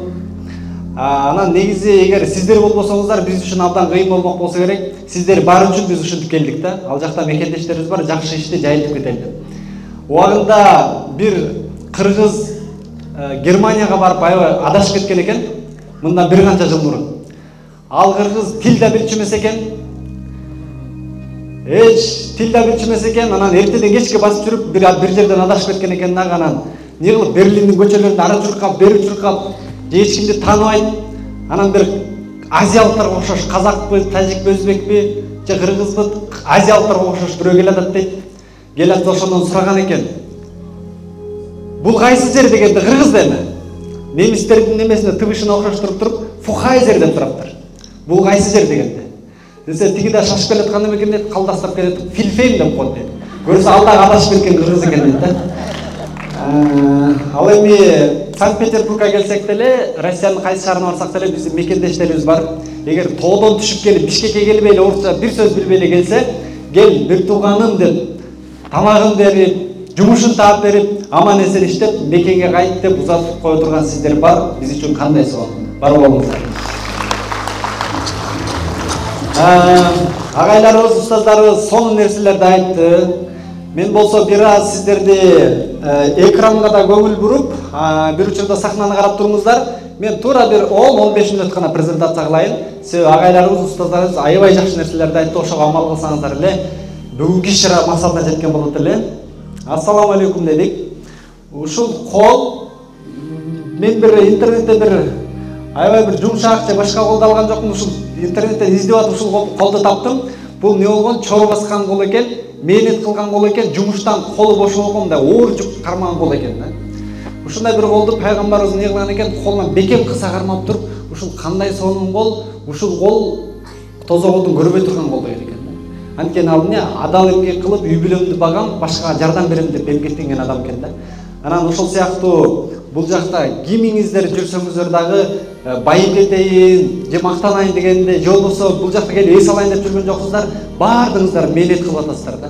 Анан дайыма сиздердин колдагы бир мындай тозоктон отун көрбөгөн, адал мээнет кылган ушундай бир жакшы колдордон болсун деп ушул сүрөт алып атайын. Кийинкисинде дагы көрөбүз. Баян экөөбүз бүгүн бир аз тезирээк кыймылдайбыз да. Сен китеп тачсаң, китеп сени ачат дейт. Бирок деген жери бар экен. Агайларыбыз китеп жөнүндө айтты, барыңыздарга жакса керек. Бирок китептин бир жери бар экен. Китеп окуган адам не кылат экен? Мен китеп окуганга чейин башкача элек, бирок китеп окугандан кийин бир адат пайда болду. Китеп окуган адамдын бир жери ордунда тура албай калат экен. Адам бош өткөргүсү келбей калат экен убактысын. Биз да ошол китеп окуу баштагандан баштап не кылдык? 4 жыл, 5 жыл болуп кетиптир. Ордубузга тура элекпиз. Ошентип Кыргызстан боюнча 300дөн ашык китепкана ачып, агайларыбыз, устаздар элдин колдоосу менен ушундай иштер бүгүн сиздерге чейин жетти болуп турат. Кийинки слайдка өткөрөбүз. Мындай кылалы. Жашоо күндөлүгү деп койдум кийинки презентацияны. Бардыгыбыздын жашообузда бир жакшы күндөлүк болсун, ар бирибиздин жашаган бир тарыхчабыз болсун деп, окшош пенделер, окшош эмес тагдырлар бар дейт. Ушул жерден токтоп турабыз. Бүгүнкү күндө дүйнө жүзүндө 7,5 миллиард адам бар, билесиздер, Балким бир 100 жылдан кийин, 200 жылдан кийин ошол 7,5 миллиард адамдын баарыбыз чоп, ордубузга дагы бир 10 миллиард адам келсе керек да. Буга чейин канча адам келген, мындан кийин дагы канча адам келет. Ошонун баардыгы эмне? Окшош эле Кудай жаратат экен жер бетине баардыгыбызды. Баардыгыбыздын көзүбүз, колубуз, бутубуз бар. Бирок ошонун арасында окшош эмес тагдырлар бар экен. Ал кандай тагдыр десе, мен бир ийгиликтүү адамдардын тагдырларын айткым келип атат. Кийинки. Бул жакта Жусуп Абдрахманов өмүрүнүн канча жыл жашаса дагы ушунчалык бир тарых жараткан экен. Ал адамдын жазган күндөлүктөрүн эле эсептесе, ушунчалык кыска жашаса дагы эсептеген жазган күндөлүктөрүн эле эсептесе эмне болгон экен? 2 китепке батпаган экен да. Жазган күндөлүктөрүн эле. Ушунчалык бир үлгүлүү инсан. Андан кийин Чубагажы Жалиловдукун китеп жөнүндө өтө көп окуялар, өтө көп мындай бизге үлгү боло турган жактары бар. Ал эми ушу буга чейин өткөргөн сабактарын YouTube'дагы устазыбыз айтты кече, интернеттеги сабактарын эле караса не болгон экен? Ошону тынбай көрө турган болсоңуздар, мына бүгүндөн баштап Чубагажынын эл үчүн, жер үчүн, үммөт үчүн деп айткан сабактарын эле көрө турган болсоңуздар, 3,5 жыл кетип келет экен. Элестетип көрүңүздөр. 3,5 жылда көрүп бүтө албайт экенсиздер. 24 саат эгер тынбай көрсөңүздөр, элестетиңиздер. 3,5 ошол 3,5 жыл элестетиңиздер, канча күн, канча саат убакыт аны элге айтыш үчүн канчалаган китептерди окуганга туура келген. Ушундай бир үлгүлүү инсандар бар экен. Кийинкиси Табыл Дегенбердиев. Табыл Дегенбердиевдин жаңы китеби чыкты. Ушул кишинин китебин атайын ала келген. Окуп бүтүп артына бир нерселерди жазып койгон. Табыл Дегенбердиев айтат, ийгиликтүү бизнесмен болуш үчүн, ийгиликтүү ишкер болуш үчүн, эч кимге муктаж болбой туруп ийгилик жаратыш үчүн жалгыз гана китеп окуу жетиштүү экен деп айтканы бар. Анткени Табыл Дегенбердиев не кылган экен? Нарынга инженер болуп окуп барган учурунда бир кампага кирдим дагы дейт. Кампадан ушундай бир китептерди көрдүм дейт. Ушундай узундугу 5 метр, туурасы 3 метр, бийиктиги там бою китеп таап алдым дейт бир кампадан. Элестетип көрүңүздөр. Ошол кампадан таап алып туруп сурасам, ошол кампанын ээси бербейм деди дейт. Ал менен сүйлөшүп атып, макулдашып атып, бир камаз отунга ошол китепти алмашкан дейт. Элестетип көрүңүздөр. Анан ошол китептерди 7 жыл үйдөн чыкпай окуп чыккан дейт. Азыр сиздер орус адабияты менен кандай тааныш атасыздар билбейм. Белинскийдин бардык томдорун 10 жолу окуп чыккан дейт. 10 сыйра. Лев Толстойдун жалпы китептерин 5 сыйра окуп чыккан дейт. Чыңгыз Айтматовдун китептерин бардыгын 3 жолдон окуп чыккан дейт. Ошол китептердин бардыгын окуп чыккандан кийин мен үчүн не болду дейт. Эме бирөө Максим ичип атса деле ошондон акча көрүнөр дейт. Анан билесиздер да, Максим шоро, чалап деген нерселердин бардыгын ошол идея, ошол китеп окуунун аркасында келип чыккан дейт да. Андан кийин топурак деле, таш деле мага идея болуп келе баштады дагы, акырында эмне Супара Чуңкурчак деген сыяктуу Кыргызстандын дүйнөгө чыккан брендтерин чыгара баштады. Сиздерге чейин келип атат экен шоро Максимдар. Ал эми өткөндөн баштап Дубайга чейин, Араб өлкөлөрүнө чейин экспорт болуп атат. Ушул инсандар дагы ушундай тарых жаратыш үчүн не кылган экен? Китеп окушкан экен. Кеттик кийинки. Кийинкиси эки инсан жөнүндө бул Аль Жазари деп 1100-1200 жылдар жашаган инсан экен. Ушул инсан элестетип эле көрүңүздөр. Өзү эмне болгон экен? Өзү геометрик болгон экен. Шарият илимдеринин бардыгын өздөштүргөн экен. Философ болгон экен бир эле учурда. Мындан элестетиңиздер 8-9 кылым мурда. Анан инженер болгон экен. Биринчи робототехниканы ушул инсан ойлоп тапкан экен. Элестетип көрүңүздөр, 8-9 кылым мурда. Ал эмне кылган экен? Ал робототехника биринчи роботту жасаганда ошонун функциясы ошол жердин ханына, падышасына суу алып келип берген роботту ошол эле учурда жасап койгон экен. Элестетип көрүңүздөр. Анан хирургия боюнча көзгө операция жасаган инструменттерди биринчи ушул инсан ойлоп тапкан экен. Элестетиңиздер, 8-9 кылым мурда. Анан бул инсандардын жашоосун көргөндө эмне кылат экенбиз? Биздин өмүрүбүз кандай өтүп атат? Биз деле ушул сыяктуу жаралдык деген ойлор келбей койбойт экен. Кийинкиси Абдурахман Ас-Сумайт деген кувейттик дарыгер. Мен бул дарыгерлерди көбүрөөк аралаштыргам, өзүм врачмын. Дарыгер Абдурахман Ас-Сумайт Африкада 11 миллион адамдын мусулман болушуна себепчи болгон экен. 7400 жерде кудук суу чыгарган экен. 2400 больница курган экен. Элестетип көрүңүздөр. Анан эмне болгон экен? 95 000 адамды ушул күнгө чейин, ошол фонду бар экен, ушул күнгө чейин 95 000 адамды каржылап багып келет экен. 70 000ден ашуун студентке бекер стипендия берип, бекер окушуна себепчи болгон адам экен. Бул адам да азыр бул дүйнөдөн өткөн, бирок караңыздар ушунчалык үлгүлүү адамдар өткөн экен. Биз менен эле замандаш же буга чейин өткөн адамдар. Кийинкисине. Анан туруп ойлонуп кеттим, биздин жашообузда эгер 80 жылбы, 100 жылбы Аллах насип кылып жашап, кийин өткөндө бизден кийинки урпактарыбыз окуй турган эмне калышы мүмкүн деп анан өзүм жашоомду карап көрүп туруп, балким WhatsApp, Instagramда отурганыбыз, тойлорго барганыбыз, жумушка барганыбыз болду 4-5 эле нерсе жазылып калбаса экен деген бир чоң мындай эме болот экен да, чоң ойлонот экенсиз.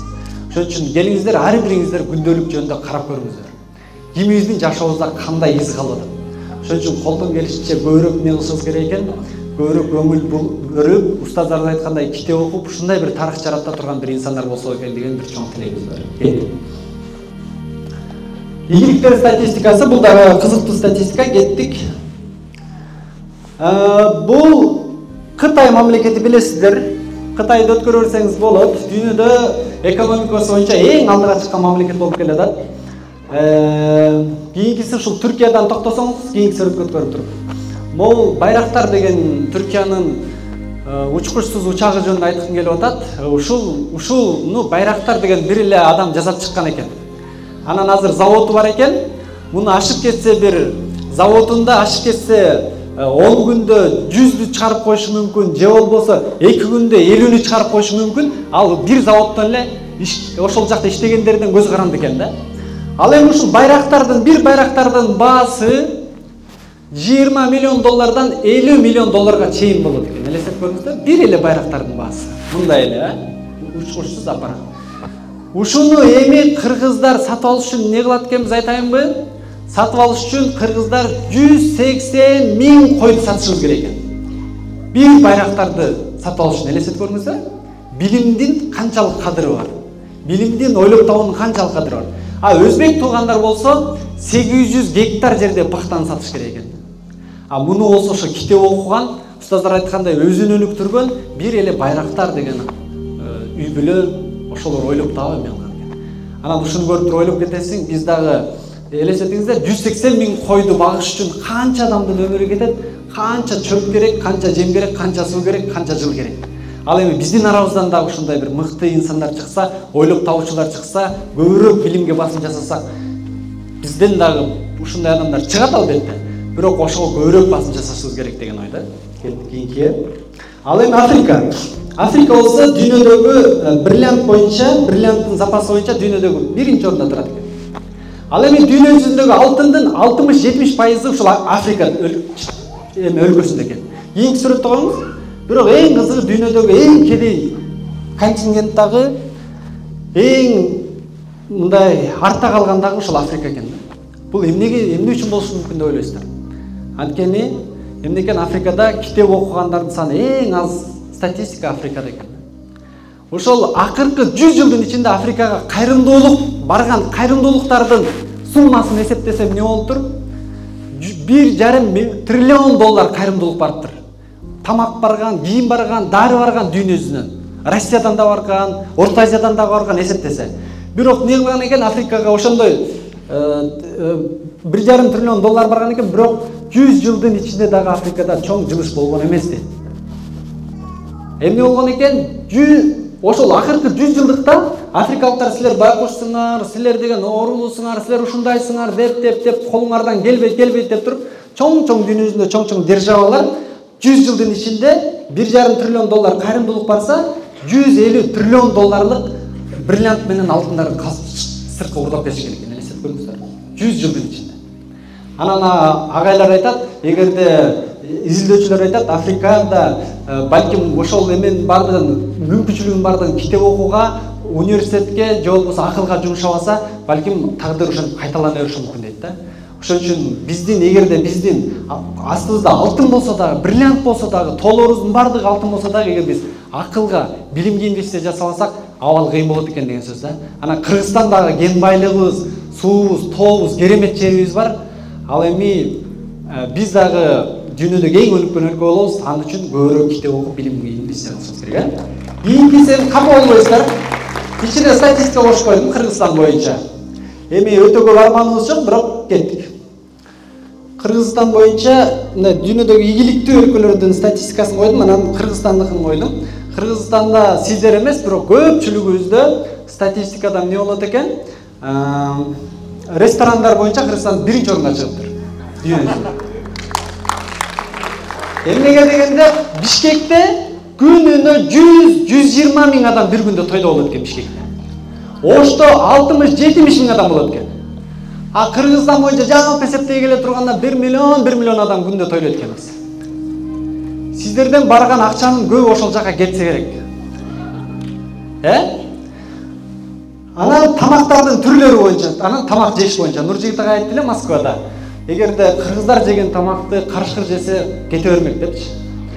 Бир тойдо 26дан 30га чейин тамактын түрү бар экен. Салаттын 15 түрү дейт. Ошол боюнча Кыргызстан биринчи орунга чыгып турабыз. Элестетиңиздер кийинкисине. Анан жанагы машиналардын картежи боюнча Кыргызстанда эң ийгиликтүү адам кайсы десе, биздин түшүнүгүбүздө эмне болот экен? Картежинде 15 машина кеткендер. Андан кийин 20 машина кеткендер. Анан 10 Мерседес тизилгендер болуп өнүгүп отуруп эмне болуптур? Жанагы жерге дары чачкан, урук чачкан вертолеттор бар го, самолеттор. Ошол менен Гүленкага чыга башташыптыр, эми элестетип көрүңүздөр. Ошол жагынан да Кыргызстан биринчи орунга чыгып турабыз. Анан ушуну көргөндө бир четте Кудай берип аткан үчүн той болуп атат деп ойлойсуң. Бирок биз мынтип тойлоп жүрө берсек, жана байрактар Кытайды көрдүңүздөрбү, дүйнө каяка кетип калат деп аябай чоң ойлонобуз.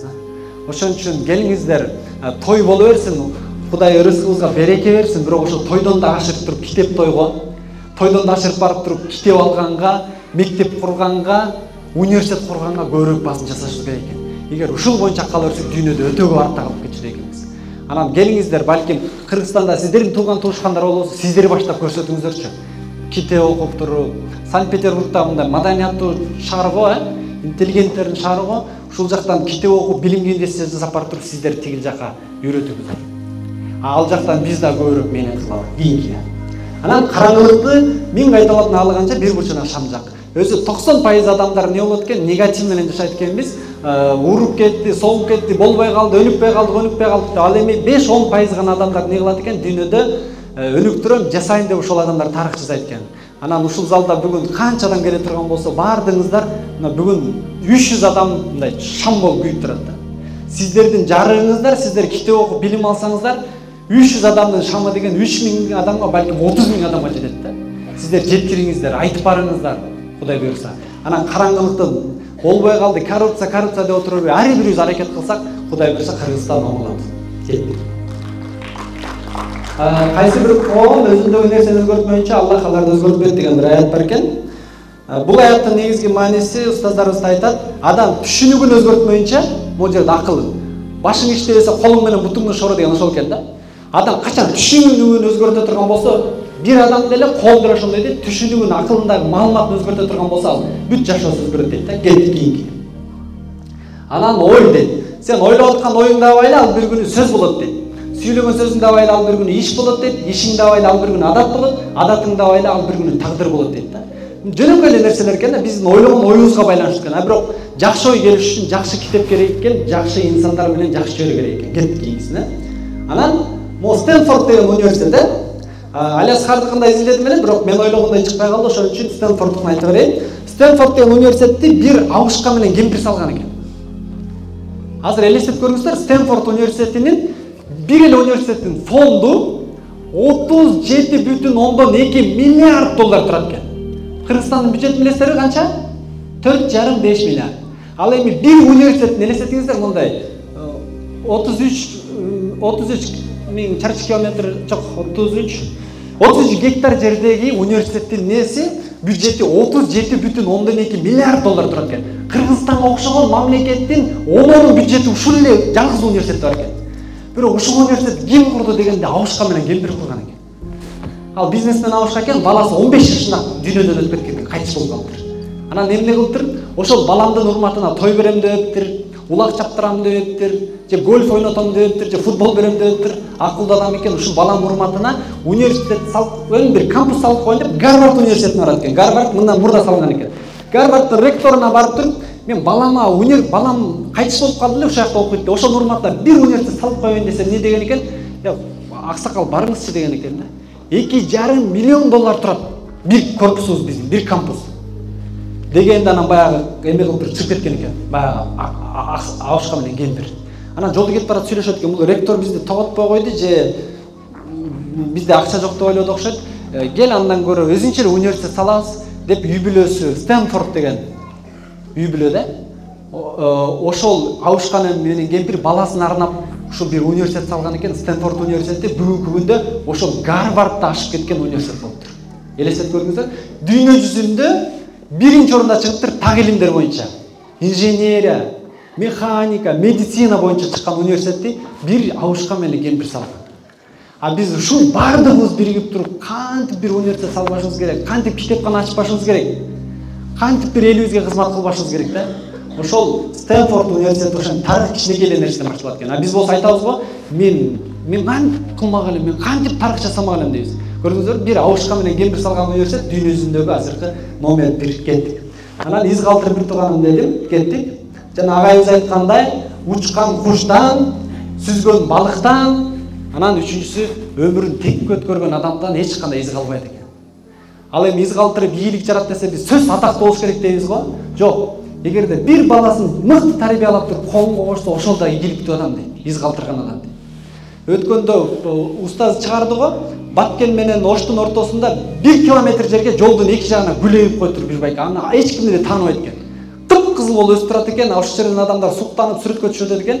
Мен ойлойм, ошол адамдар бир чоң из калтырган адам депчи. Из калтырыш үчүн жөнөкөй эле нерселерден башталат экен да. Анан тыйын чычканды бул жака айтыштын деле кажети жок окшойт. Сиз кечээ Москвага айткам. Же айтып коеюнбу? Ойлонуп атат окшойсуздар а? Бул тыйын чычкан эмне болгон тыйын чычкан деп. Мен мектепте окуп жүргөндө айтышты эле. Мо тыйын акча дегендин сөздүн уңгусу барып туруп ушул тыйын чычкандан алынган деп. Себеби мурда акча жок кезде тыйындын акчанын ордуна тыйын чычкандын терисин пайдаланган дейт да. 5ти берип, 2 неме кылып, соода кылып ушул жүргөн. Кийин ошол тыйын чычкандын атынан анан тыйын деген сөз келип чыккан дегенде мааниде айткан да. Анан буну болсо биздин манчалыкча критика кылгандарга эме кылган болчумун, чыгарган болчумун. Бизде 40 миллион сом айланыптыр бир адамдан бир долбоорунда деп айтып атабыз, 200дөн ашык жерде китепкана ачылыптыр деп. Ошондо биздин ыктыярчылар жүрөт, булардан да күмөн санаа алсаңыздар болот. Элден түшкөн акчаны элге эле берип атабыз. Анан акчаны жутуп алды, жеп алды дейт го. Биз болсо бир тыйынды да жутуп көрөлекпиз да. Жутпай эле коелу эле. Анткени агайларыбыз, устаздарыбыз бизде айткан, не кылгыла, элге бергиле, акчасы жок жашаган учур болушу мүмкүн, бирок батасы жок жашап алат. Презентация соңуна чыгып келе жатыр. Түркияда китепкана ачылыптыр. Дүйнө жүзүндөгү эң мындай заманбап, эң алдыңкы китепкана болуптур. Канча миллион китеп бар дейт ушул китепканада. Кийинкисине жылдырсаңыз, ушул жакта 3 маал тамакты бекер берет экен. Китеп окугандарга. Анан каалаган китебиңди таба аласың дейт. Анча-мынча уктап алсаң да болот дейт. Ошол жакта азыр кыргыз студенттердин баардыгы ушул китепканада жүрөт дейт. Өткөндө бир байка айтты. Курсагын тойгузат экен, анан китеп окуйт экен, студенттер барыптыр. Анан эгерде ушундай жайлар көп болсо, ошо жана байрактар сыяктуу адамдар ошондой билимге шарт түзгөн өлкөлөрдөн чыгып болсо керек деп ойлойм да. Кийинкисине. Анан ошол Түркияда китепкананы ойлоп, бизде Кыргызстанда айылдан келген окуучулар деле издеп келет, Москвадан баргандар деле ушундай бир өзү өнүктүрүп турган жай болсо дегенде Бишкектен табыш кыйын экен. Китепканалар болсо эртең 8-де барасың, 12, 1, 2 болуп 5-6-да жабылып кетет. Бирок азыр да шарты жакшы түзүлүп атат. Анан биз бир адамдан бир китеп долбоору кийинки эме кылсаң, ушул жерден токтоп тур. Түркиядагыдай китепканадан дароо баштабайлы, анткени алар деле жанагындай китепкана салыш үчүн ушундай нерселерден баштаган дедик дагы. Бир адамдан бир китеп долбоору Бишкекке буйрса бир 300 квадрат метрликте ошо Түркиядагыдай функцияда иштеген. Кичинекей болсо дагы. Ушундай долбоор баштап атабыз. Кеттик кийинкиге. Бир кеттик. Ушундай проект иши буйрса Бишкекте башталган да, кийинкисине кеттик. Ал долбоордун аты деле Бабыка болуп калды. Бир адамдан бир китеп. Кеттик. Ал бир адамдан бир кайла Бабыка, бирок китеп эмес, кыш деп койдук. Анткени келиңиздер, ар бирибиз бирден кирпич, бирден кыш кынасак дагы ошондой жерде түптөйлү деген бир идеяны берип атабыз да. Кол чаап койсоңуздар болот да. Анан кеттик, ким баштайт деп анан бир адамдан бир китеп деле Эрлан экөөбүз, Эрлан келсең, баштап атканда эме кылганбыз да. Келе биздин айылга Коштөбөгө китепкана ачабыз дегенде Эрлан экөөбүз студент кез болчу, анча-мынча акча деле жок. Анан жолдо барат, анан Эрланга эгер ушу долбоорубуз ишке ашпай калса кандай болот деп айтты эле Эрлан. Анан Эрланга айткан болчумун, эч ким окубай калса эмне болот дегенди айткам Эрланга. Эрлан кел, эгер бизди эл эч кимиси колдобой койсо деле, кел экөөбүз бир жыл иштеп болсо деле айылыбызга 100 китеп алып баралы, же 500 китеп алып баралы. Ошону балдарга айталы окугула деп. Бирок эгер эч ким окубай койсо деле, ошонун арасынан бир бала окуп, 10 бетин окуп, ошонун бир бетиндеги бир сүйлөмдөн жакшы таасир алып туруп, ал бала оңолуп кетсе, илим билимге кызыгып калса, мекенге кызмат кылган бала болсо ошол бизге жетет дегенбиз да. Бирок Кудайга шүгүр Эрлан, биздин айылыбыздан ошол барган 1000 китепти 2-3 жылдын ичинде окуган балдар не болду? ОРТдан алтын сертификатты биздин райондун тарыхында эле экен, экинчи алтын сертификатты быйыл алды. Алтын сертификат биздин райондун тарыхында жок нерсени китеп окуган эң алданкени 1 жылда 100гө чейин китеп окушту балдарчы. Анан райондук олимпиададан азыр биздикилер келатканда бардыгы жол бошотуп калды. Себеби биринчи, экинчи орунду жетип алат, областка келет, республикага чейин келип, тарыхтан 2 жолу республикада олимпиададан баңдырды да. Анткени китеп окуса эле чыгат. Анан ошону айтайын дегеним, туугандар колдон келишинче ошентип долбоор баштаган, бирок 40 миллион сомдук инвестиция болду. Ал эми китеп окуу иш-чараларын көрдүңүздөр. Айылдагы нерсе азыр аскерлик бөлтөргө чейин кирип кетти. Карылар үйү, балдар үйүндө окуп атышат. Окуган балдардын асты тиги Арабияга чейин кетип окуп атышат. Америкага чейин барып окуп атышат. Кудай буйрса болот экен деген чоң ишеним келди. Анан ушул долбоорду баштадык. Эгер сиздердин араңыздардан да ким салым кошом дей турган болсо, эшигиңиз ачык. Кечегини бир кирпичтеди элек Москвадан 10 кирпичин мен алам, 100-ын мен алам дегендер чыкты. Анан Кудай буйрса муну курабыз, өзүбүз баштайбыз. Анан сиздерди дагы ушул иш-чарага салым кошууга чакырабыз. Кийинкисине ушул менен жыйынтыкта Green Card'ты Санкт-Петербургда толтурасыздар, толтурбайсыздарбы? Сезон болду.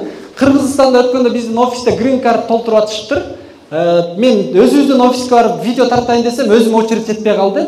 Анткени бир күндө 65 киши Green Card толтуруптур. Бул Америкага кетти деген сөз эмес, кетким келет деген сөз. Экинчи күнү барып очередь алайын десем, өзүнүн ыктыярчылар киргизбей койду, 150 адам болуп кетиптир. Алар жөнөкөй адамдар эмес экен, бизнесмендик бар экен, ишкер бар экен, мугалимдер бар экен. Ошонто турганан ойлонуп кеттим, Америка Кыргызстанга 1,5 миң орун берет экен да, бир жылда киргенге мүмкүнчүлүк берет экен. Америкага кийин киши керек болуп калып 150 миң, 250 миңден жылына берип салса, эмне кылабыз? Кыргыздар бүтөй кетип калбайбызбы деген ой келип кетти. Себеби Америкада акча көп дегенди билебиз, Америкада шарт жакшы дегенди билебиз, трак айдайт экен дегендер көп маалыматтарды билебиз. Анан адамдар мындай ошо кыялындагы шаарга айланып тур да. Анан ошондо туруп ойлондум, бизде эки эле вариант бар экен деп. Кандай вариант дебейсиздерби? Биринчи варианты Green Card утуп алып туруп Америкага барышыбыз керек экен дагы, ошол жакта кыялыбыздагы шаарда жашап, ишке ашырып ошол жакта өмүр өткөрүшүбүз мүмкүн экен биринчиден. Же болбосо өзүбүз билим алып, окуп, ушул жерде жүрсөңүздөр дагы. Green Card to Kyrgyzstan, Кыргызстан деген мамлекет өнүктүрүп дүйнөсүнөн адамдар чакырышыбыз керек. Мен ошондо Кудайдан билем кылдым. Бүгүнкү иш-чарада ошого багытталат. Келгиле Кыргызстанды гүлдөгөн өлкө кылышыбыз керек экен, окушубуз керек экен, илим алышыбыз керек экен дагы гүлдөгөн жашыл карталарды, Green карталарды Кыргызстанга чакырып туруп адамдарга, дүйнөсүнөн адамдарга беришибиз керек экен. Ошондо кыялдагыдай шаарды курушубуз керек экен. Ал үчүн ар бирибиз билим алышыбыз керек экен. Колчоңуңуздар, анан кийинкиси цитаталар менен жыйынтыктайбыз. Акча жок жүргөн учур болор, бирок бата жок жүргөн учур болбосун дедик да. Батанын изи деп койдум. Кеттик кийинкиге. Кийинки слайдка кеттик. Бул сүрөттөрдү койгонумдун себеби өмүр тез өтсө да тек өтпөсүн деп Жеңишбек Дигеев агабыз жазган. Бул сүрөттү мен интернеттен таап алдым. Нуржигит агай оң жакта. Сол жакта Надырбек Албеков деген белгилүү инсан, акын атабыз. Надырбек ошол кезде 40 менен 50 ортосундагы адам экен, а Нуржигит агай 26 жашындагы бала экен. Элестетиңиздер, Стамбулдан түшкөн экен. Анан койдурабыз артка. Анан Стамбулдан түшкөн экен ушул сүрөттү. Ошондо Чыңгыз Айтматов Нуржигит агайыбызга бата берген экен. Ошол батаны Чыңгыз Айтматов менен бирге 26 жашындагы агайлар Стамбулга барып чоң иш-чарага катышып, Нуржигит агайга батасын берген экен Чыңгыз Айтматов. Ошондо түшкөнбүз дейт. Анан Нуржигит агайдын дагы чыгармачылыгы ошол кезде барып кызмат кылып бата алган үчүн Чыңгыз Айтматовдун бир нерсеси жукса керек деп ойлоп коем да. Себеби агайдын китептери популяр китептер. Анан кийинкиге калабыз. Өмүр тез өтсө да тек өтпөсүн. Ошо сүрөттөрдү карап туруп бир күнү сүрөттөрдү караганда жанагы мен айткандагыдай жашообуздарда Instagram, WhatsApp, жумуш, тойлор эле эсте калбаган ушундай бир китептер менен, элге кызмат менен Санкт-Петербургга чейин келип, дүйнөнү кыдырып, буттар чарчап, анан чачыбызды акып басса экен деген тилек да. Азыр болсо Надырбек Албеков атабыз 70 менен 80дин ортосу, а Нуржигит агайыбыз болсо Надырбек атанын ошол сүрөттөгү жашына барып калыптыр. 45-46 жашта эстедиңиздер. Болсо убакыт тез өтүп кеткен. Бүгүн дагы биз ушунду чуркап жүрөбүз, бирок бир кез келет, баардык ушундай учурлар келет, ошондо артты карап туруп бир кылчайганда өмүрүбүздү бир өкүнбөгөндөй жашасак экен дейт да. Кийинкиси жараткан мүмкүн болбогон нерсени пендесинен кыялдандырбайт дедик. Себеби бүгүн көбүрөөк кыялданып, көбүрөөк өнүгөлү десек, Кудай сөзсүз жеткирет экен. Устаз, кыялдансак, жакшы максат кылсак, Кудайга барып жетебиз. Кеттик. Кийинки сөздө анча-мынча жолдо келатып, баян өткөрөбүз. Жолдо келатып анча-мынча ойлор келип кетип жазып койдум. Оомат ойт дейт. Эгер оодыралган адам болсо дейт да. Өткөндө бирөө жазды, бул мамлекеттер өнүгүп кеттир десе, шашпа дейт, шашпасын, бир күнү бизге ойт деп бирөө жазыптыр Facebook'та. Эгер оош үчүн да биз кичине болсо да аракет кылышыбыз керек экен. Өткөндө Баткенде ызычы окуя болгондо минтип коет дейт. Индиялык студенттер, Оштолдо Индиядан келген студенттер Баткенге жардам берип, бир күндө 150 000 сом чогултуштур. Баткенге гуманитардык жардам берди. Ошентсе бирөө Facebook'тан жазып атат дейт комментарий. Оштук индустар молодец деп коет дейт. Бишкектик индустар да бирдеке кылып койсоңор болот деп коет. Бир кыргыз ошол комментарий жазып берди. Көрсө биз көпчүлүгүбүз ошо комментарий жазганга эле машкенбиз да. Бүгүн келиңиздер, бир китеп салым кошуп коюңуздар, ошол китепти окуп, бирөөнүн тагдыры өзгөрөт. Бүгүн мисалы Питерде канча адам бар эле, мүмкүнчүлүгү болгондор болуп, бирок сиздер кайдыгер болбогон үчүн келдиңиздер. Ушул иш-чара себептүү дагы көп адам тагдыры өзгөрүшү мүмкүн да. Кийинки цитата кайсы болуп атат? Максатка жетпей калуу эмес, кадам таштабай коюу өкүнүч. Бүгүн баардыгыбыз ошондо ошондо бир окуп койсом болмок экен, бир ошондо мамлекетке салым кошуп койсом болмок экен дебей, кадамды кичинекей болсо да таштай берели буюрса, чоң ийгиликтерге жетебиз. Кийинки цитата баян кандай экен? Кийинкиси адам баягы мен ушул жерден токтотом. Адам ак сөөк болуп төрөлбөйт деп жазып койдум. Адам ак сөөк болуп төрөлбөйт. Адамды кара мeenет, маңдай тер, адал эмгек сөөгүн агыртат деп койдум. Анан биз аракет кыла берсек, Кудай эч кимибизди эч кимден артык кылып жараткан эмес экен. Бул биздин маңдай терибизге жараша экен. Анан маңдай тер төгүп жүрөсүздөр, үй бүлөм үчүн деп жүрөсүздөр, ушул жерде аман болуңуздар, бар болуңуздар. Анан бүгүнкү келип айтып атканыбыздын да себеби ушул. Адаттарыбызды алмаштырып, ошол тойлорубузду китеп тойго алмаштырып, балдарды билимге кызыктырып, өнүккөн жана андай бир гүлдөгөн грин карт бере турган Кыргызстанга айланалы бар болуңуздар. Чоң рахмат.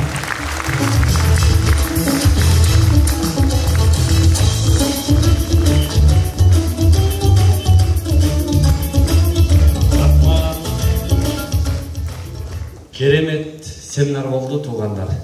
Чындап толкундандыңыздарбы?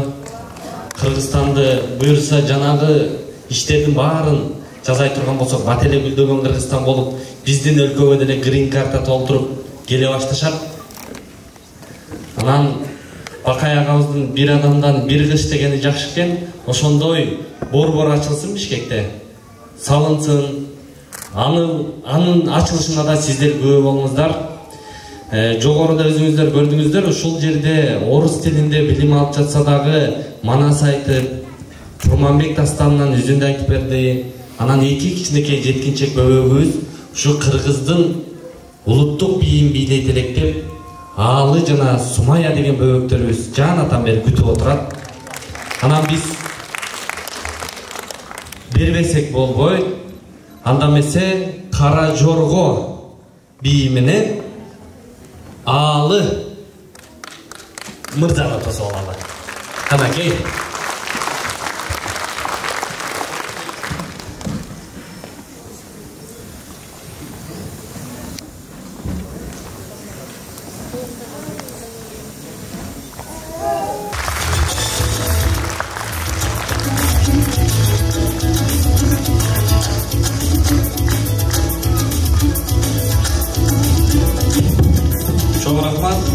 Казыбеков Аалы болду. Алемет көрүшөлү тургандар.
Hoş geldi. Katı baldı forma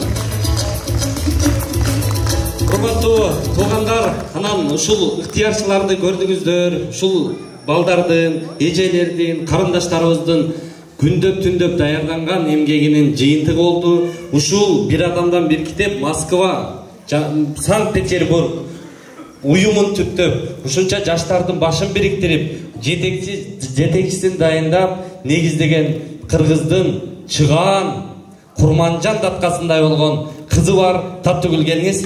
Мынакей Таптыгүл бир кадам алдыга чыгып коюңуз. Келиңиз. Мынакей Таптыгүл карындашыбыз болот.